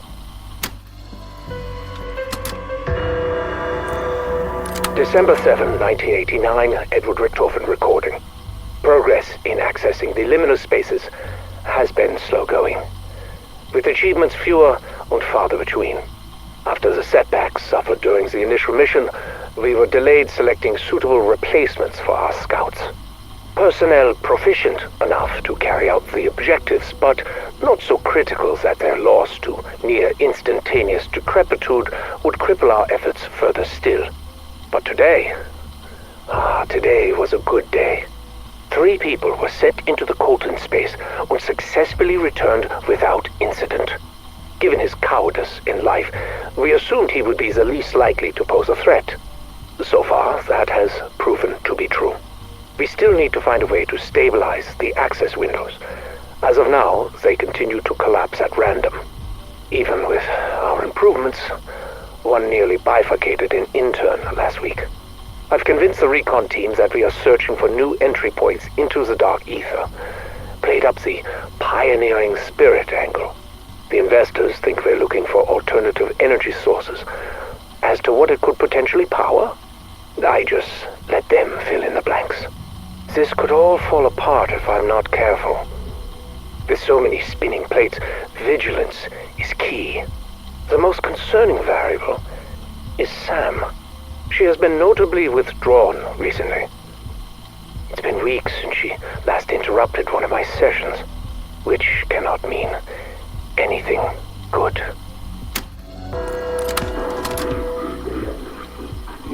This is John Blanchard reporting my preliminary sweep of Liberty Falls since the loss of our strike team. It doesn't look like planet Earth out here. Something is taking over. The air is heavy, almost corrosive. It hangs on everything. I feel like I'm choking just standing in it. I can barely think. Liberty Falls is gone. It's a boiling pot of chaos. We have to stop it from spilling over. Fucking panels.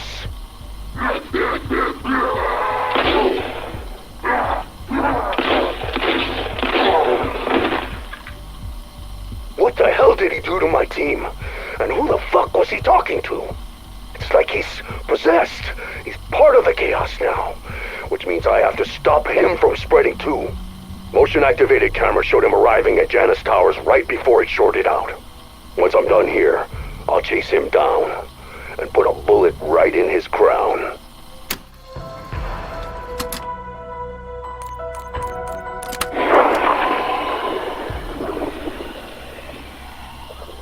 He came to me again.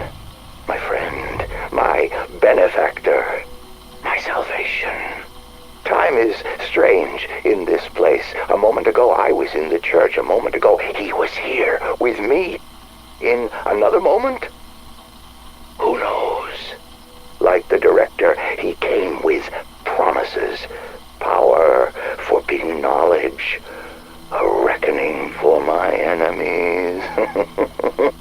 But unlike the director, his mastery of the dark ether is real. And what's more, he promised me a way out. When I return to the world, I will be his agent. The future he speaks of, the one we will fashion together. I can hardly wait. In only a moment, we begin.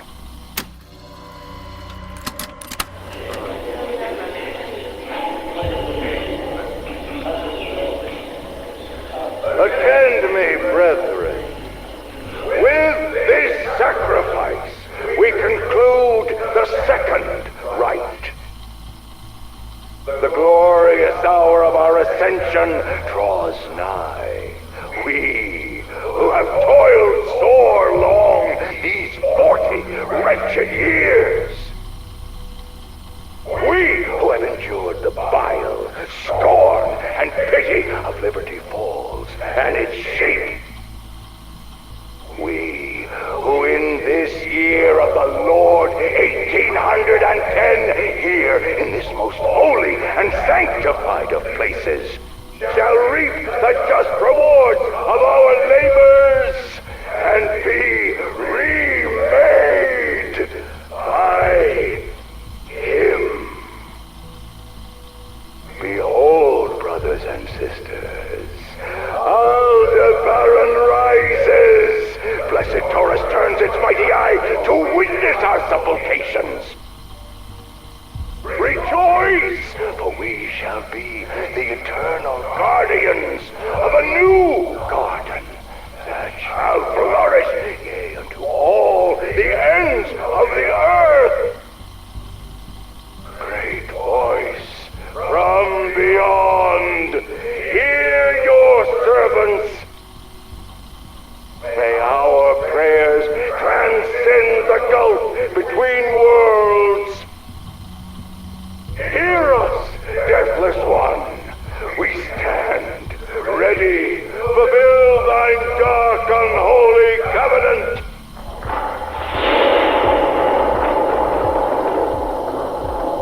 Beuta she no moreta. Beuta she no more lu. Beuta she no more ska. Beuta she no more te. Release us from the bonds of death. No, we had a deal. We had such agony. Why?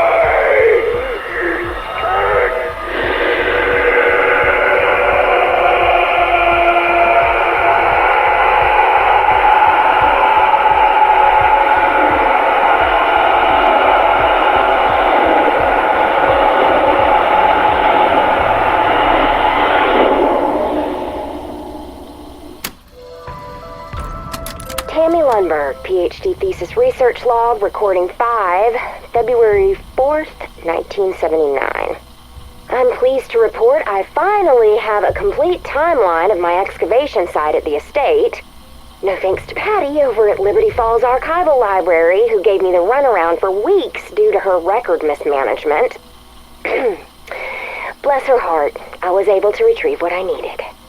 So, 1770, Josiah Shem takes the land from the natives with brute force and builds like crazy.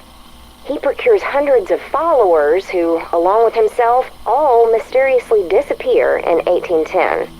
Oh, note that I will be conducting a separate and thorough deep dive into Shem. 1815, a descendant of a president is gifted the house. Over the next 100 years or so, a slew of fat cats snap up the house, most notable, a steel tycoon. His campaign against the labor union got him murdered in his bed by an angry mob. There's also this bootlegger, Fats Malloy, whose party got shot up by the feds in 1923. The place has been empty since the mid-70s, when nuclear plant owner Sam Colton was assassinated by the widow of his dead employee. Now, people say this place is haunted or cursed. I think big houses attract rich assholes, and sometimes they get what's coming to them. However, Shem and his flock disappearing, that one does give me pause.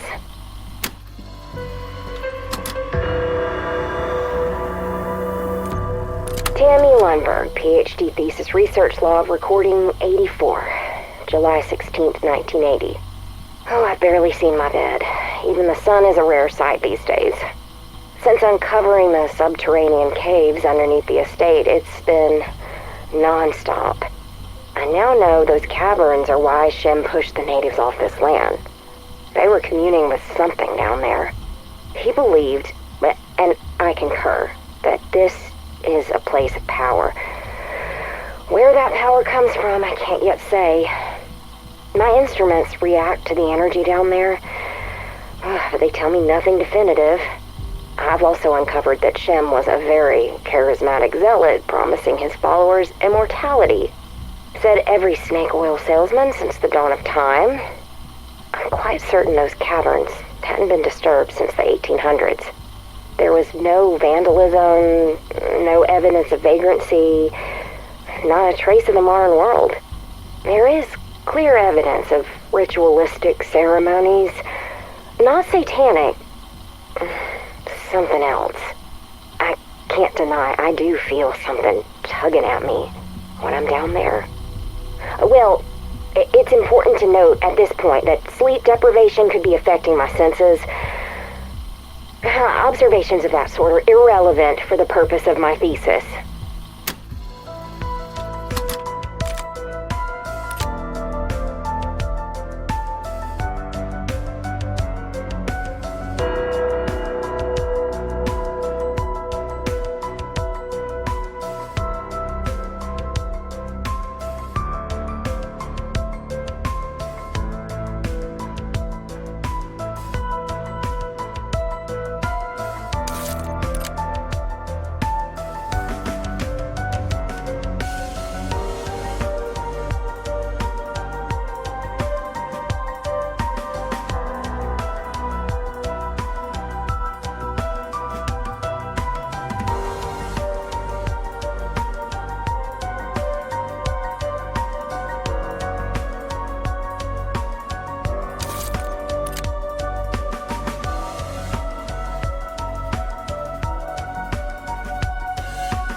What the hell?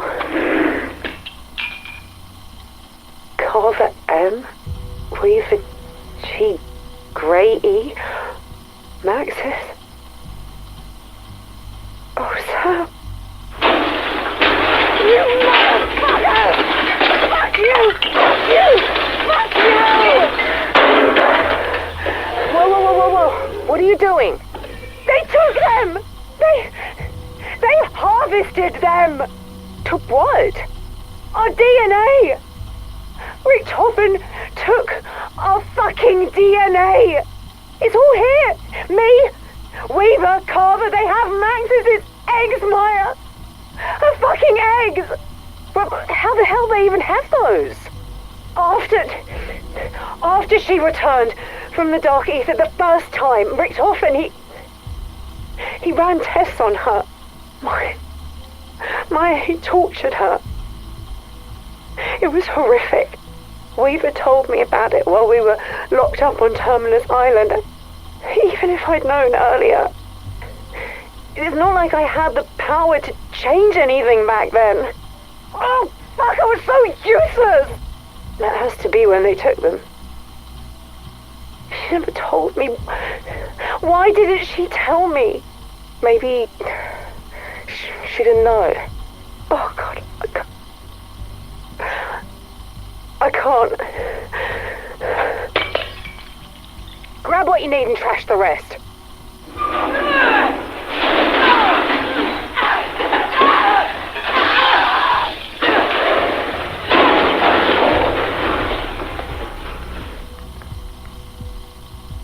What now? Now, make myself useful. Good afternoon, Sam. Do you know what today is? Hello, Eddie. Today is November 5th, 1989. Correct. And it is the day that we'll play our 25th chess match. 12 games each. We are currently even. If we were to assume that today would be our final game, this would be the decider. Do you want to play as white or black? I can't remember how many times we've alternated. I can. But I think you should make the first move today. Pawn to F3. Huh. Okay. Pawn to E6. Are you ready for my next move? Yes, Sam. I think I am indeed ready for your next move. Pawn to G4. Why are you doing this? I am not doing anything other than playing chess. You know what I'm talking about. You are not foolish. No, Edward. I am not a fool. Queen to H4. Checkmate. Oh, you win. That was easy, wasn't it? Our previous games have been close and competitive. Why would you play this way? I told you, I am no fool. Nor am I, Sam. So what made you do what you just did? Simple. I wanted the match to end. I am tired of playing games. This is Max Caldwell, Maintenance Director, Project Janus. I don't know what I'm gonna do with these recordings yet. I just know I have to make some kind of record.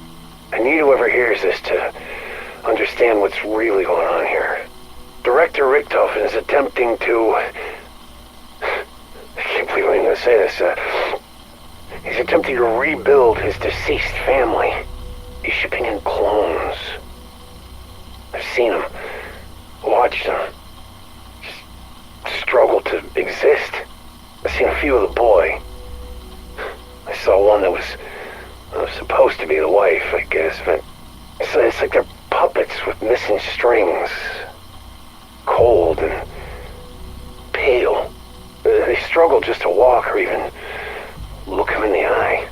I mean, at first, he acts like they're real. He cares for him, but when they don't improve, he leaves him with the doctors. Tells him to harvest organs and samples. He says everything holds up better when they're not put under.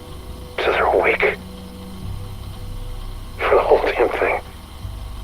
I mean, they feel it all. I can't sleep without seeing him in my mind. I hear him, too. I mean, it's painful for him to try and talk. They sound like dying animals or something. I hear it every fucking night. He's got too many friends in high places. I can't end it alone.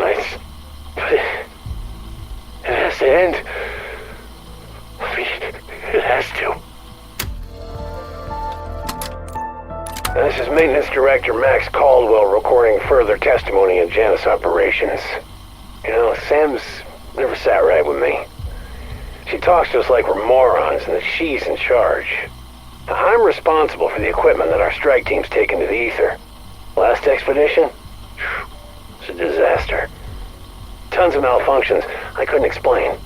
I personally did an audit to ensure we had performed our test up to my standards. Then I asked Sam to confirm that my team had used their badges to enter the equipment locker at the times they told me. She confirmed and asked me why I was auditing. I told her about the malfunctions, and then she said it was her. Yeah, she said she wanted to see how the team would respond to the stress out of curiosity. I asked her if Richtofen told her to do it, and she said no.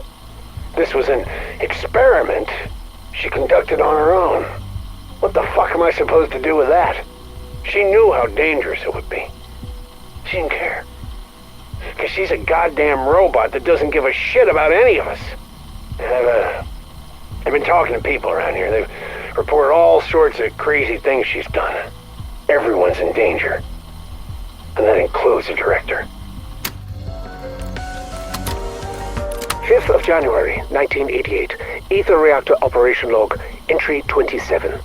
Project Janus Director Edward Richthofen speaking. 5 days ago, Ethereum was released into Reactors 1 and 2.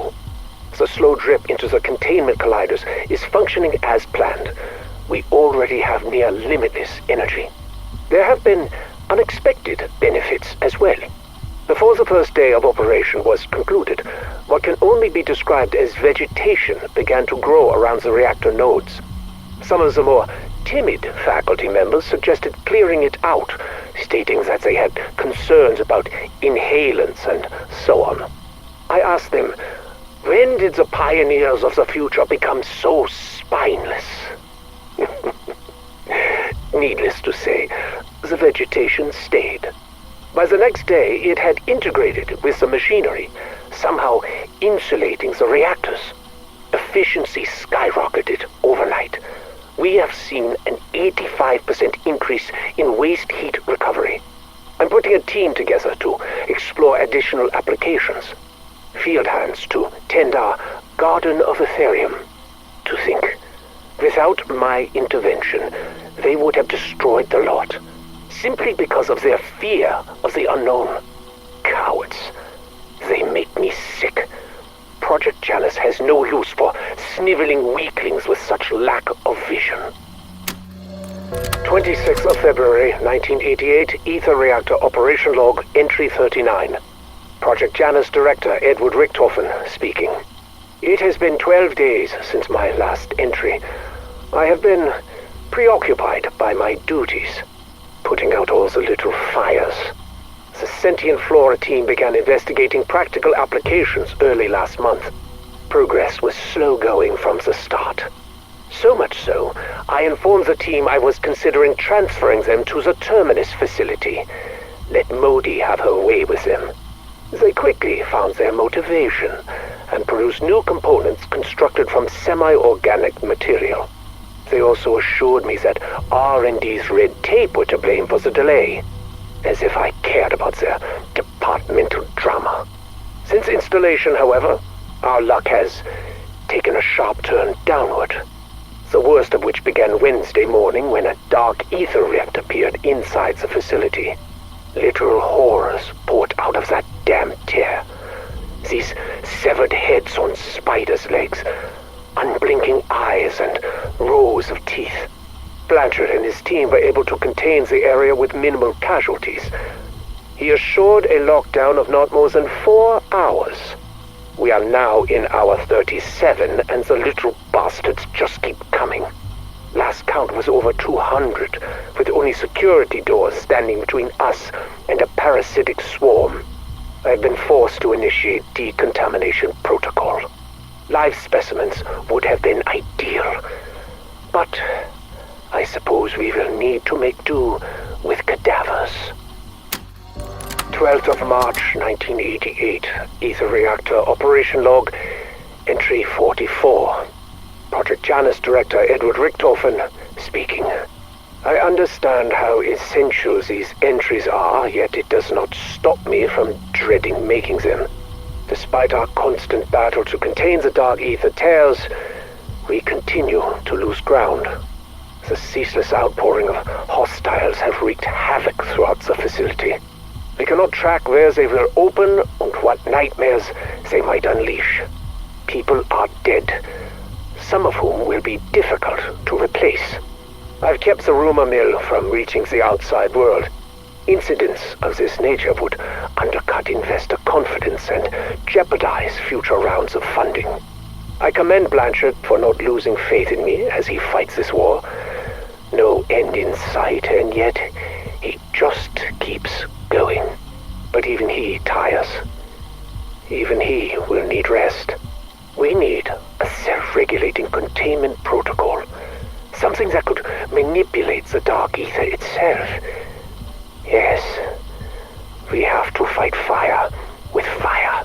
Question is, do we still have enough people left alive to build the damn thing? The voice spoke to me again. The great voice from beyond. My friend.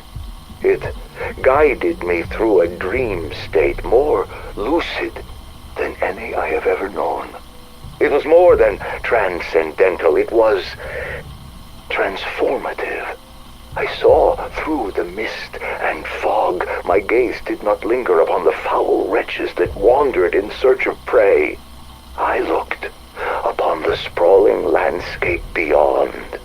Though this place was shrouded by darkness and tainted by trauma, I saw lights. I saw brightness. From the fields I glimpsed a farmhouse, a sunken town, rustic and ravaged by age. A cabin overlooking the inky black water of a lake, and a pyramid somehow floating in the distance. A single tower still stood tall. Though I was alone, I knew no fear as I walked across this unfamiliar realm. When I felt a yawning hunger deep in my belly, the voice guided me towards a place of nourishment. My eyes feasted upon its saturated colors, and my appetite was swiftly sated. My thirst was soon quenched. I knew for sure this was so much more than a mere dream when I read the sign. My friend confidently issued a solemn promise. This land that once was will be restored, as will I.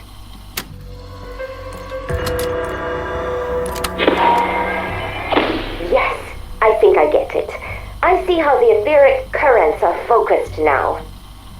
Say it again! Why must we go through this so many times? I was almost a god. Am I now reduced to your plaything? It does its little trick, or its brains get scrambled again. No, enough. I will not.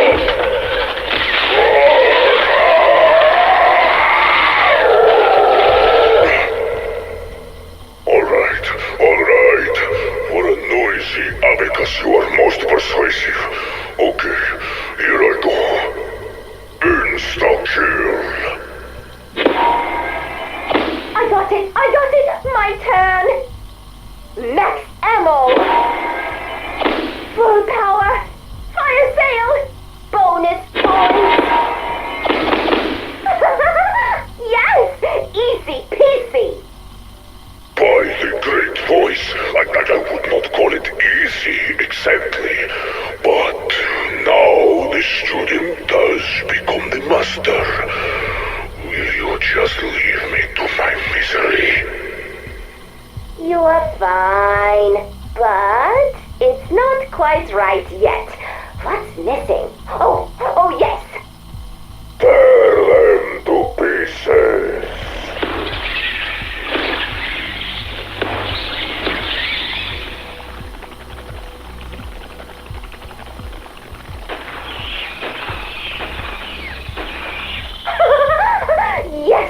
Yes, this might work after all.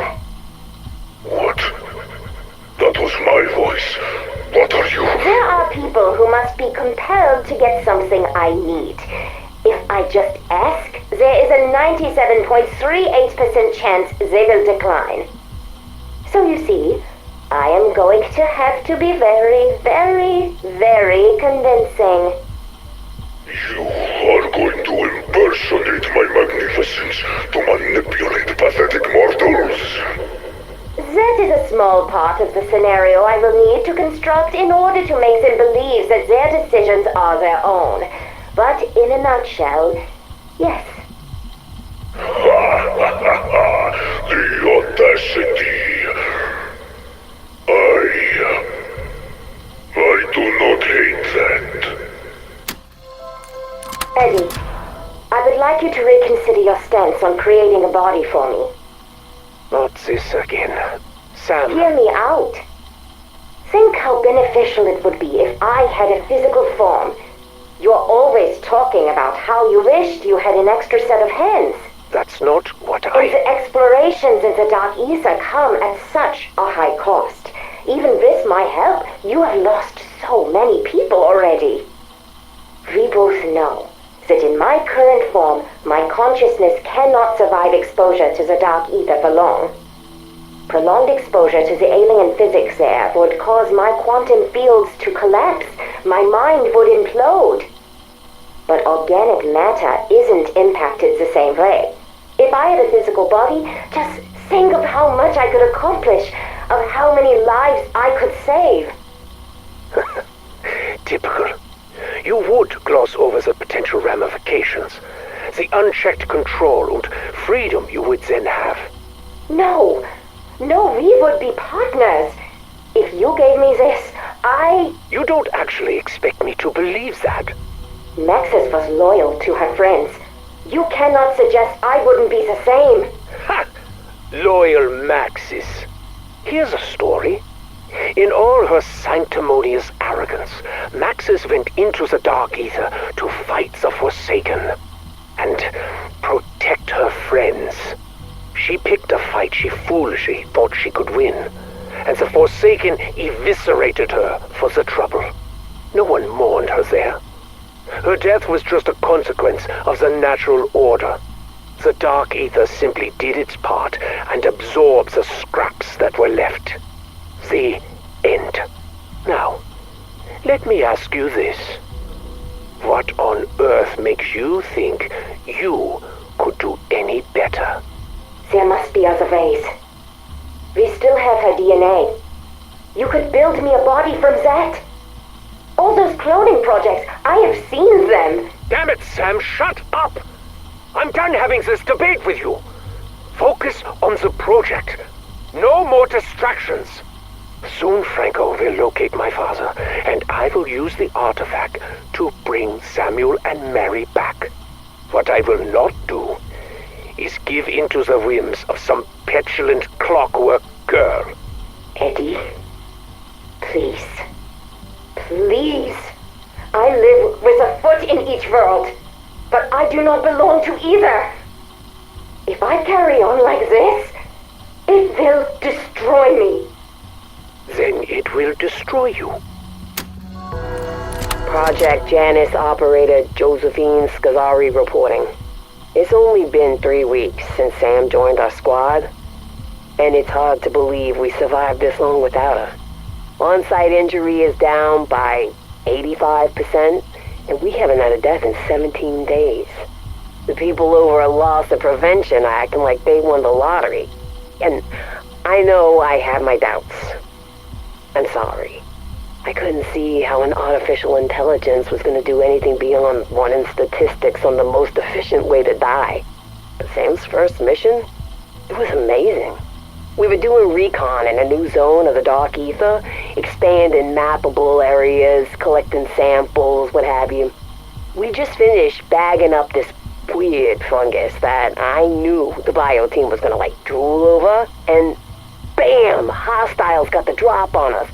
The bastards attacked Otto first, broke his arm. The bone was poking out and was screaming about the blood. Then we hear Sam on comms. Main comm. Evacuation commencing in 3, 2. She hit 0 and then we get, I don't know, teleported, I guess? I don't know how she did it, but me and the team, we're suddenly back in the facility. Otto was still mid-scream. He slipped on his own blood and landed his ass on the floor, arm all chunked up like stew meat, probably fractured in 5 places.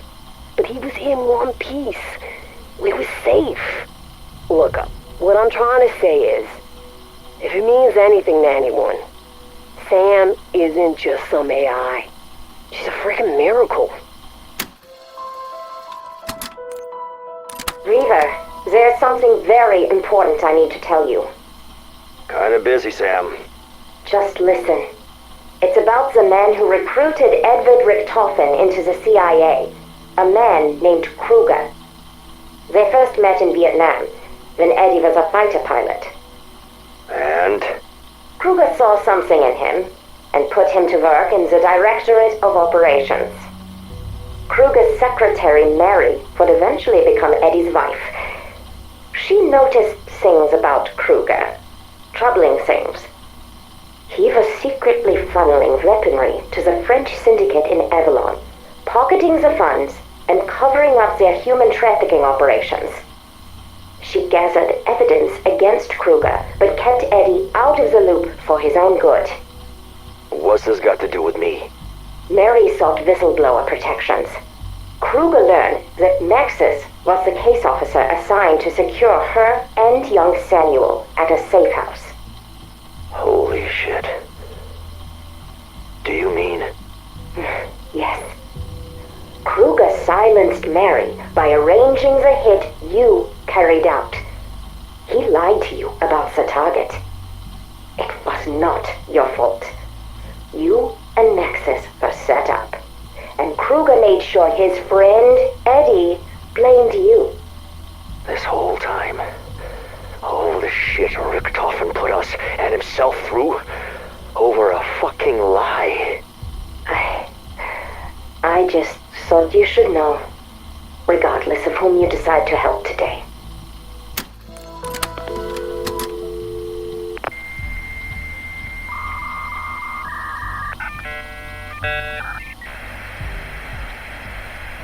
Secure connection. Established. X-Ray 1 standing by for instructions.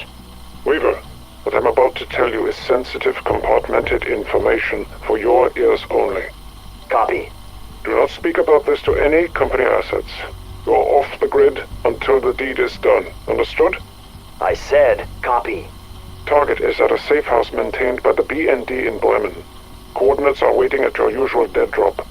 Target is accompanied by a young male child. I've arranged for him to be away with his mother during your operational window. Yeah, good. Approach under cover of darkness, eliminate the target, torch the place. Simple as that. Any intel I need to retrieve? Negative. Make the hit, light the fire. Do not search the premises. Am I clear? Fine. I'll make it quick. Is this you, Maxis? Because this cloak and dagger bit is not your usual mode of operations. Terminating. Secure connection. This fucking job.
I'll get your sweater from the car.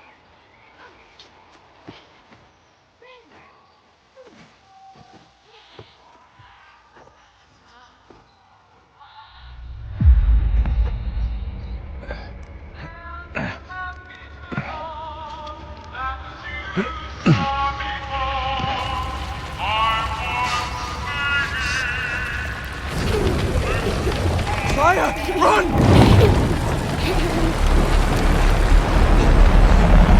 For God's sakes!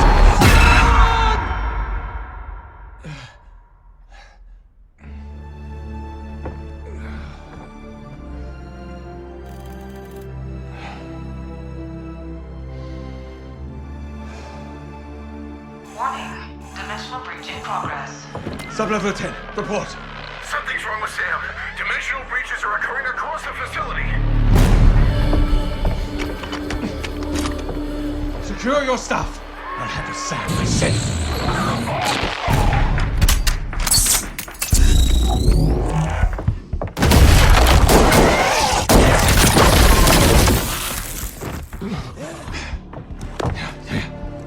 Blanchard, secure the command post. Call in response teams. Get Liberty Falls locked down. Copy? Copy.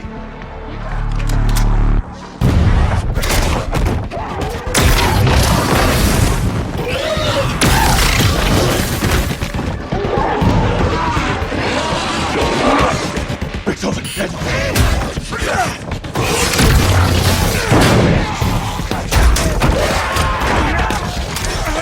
Director, Project Janus! Emergency! Override!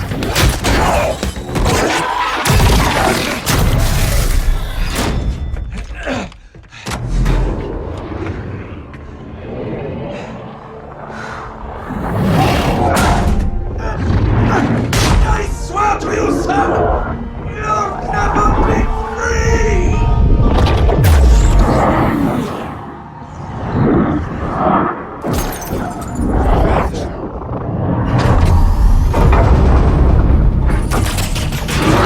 But Edward, I already am.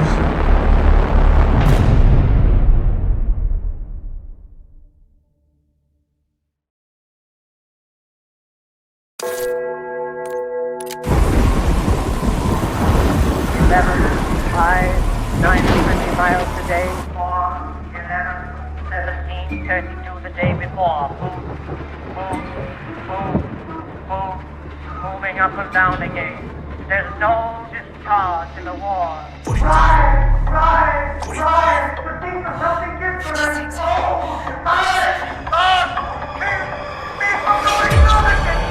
Scheiße! I cannot take this anymore!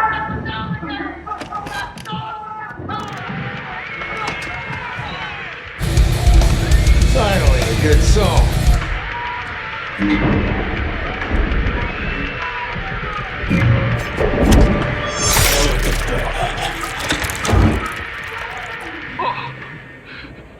goodness.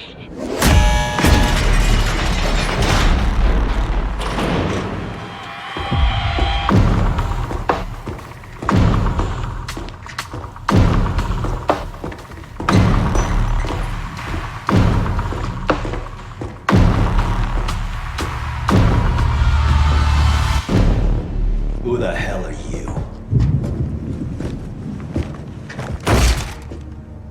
This is Maya.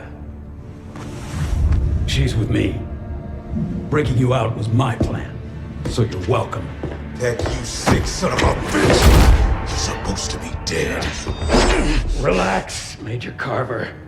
All of us here have a common enemy. The guy who locked you up. The guy who stole my life's work. Edward Richtofen. What do you say we find him and kill him? Huh? Dimensional breach in progress. Let's get out of here. That wasn't a fucking deal.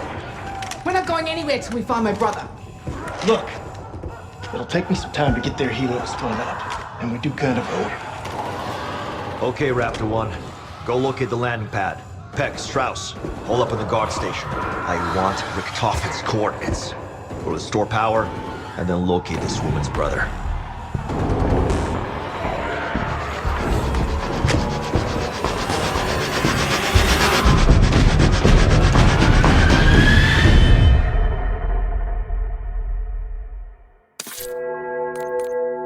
Sergei, your services are required. The professor needs another beating.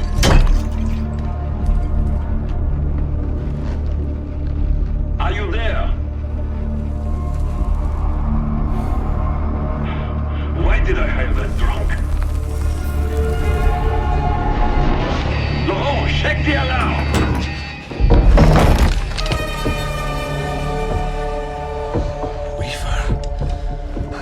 I thought you were dead. If it were only that simple.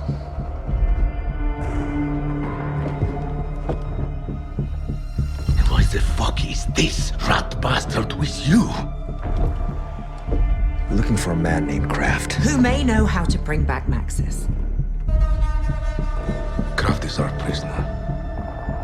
We were offered millions to find out something only he knows, but he won't talk. Not even to me. And, who are you? I'm the one who's gonna kill your boss. That a problem? What the fuck are you? I am thinking of doing the same.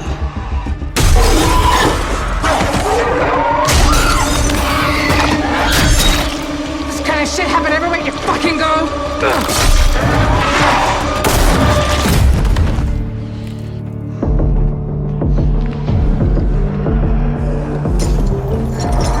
We're in no condition to fight. Stay on comms. Guide us to Kraft. And try not to kill Peck.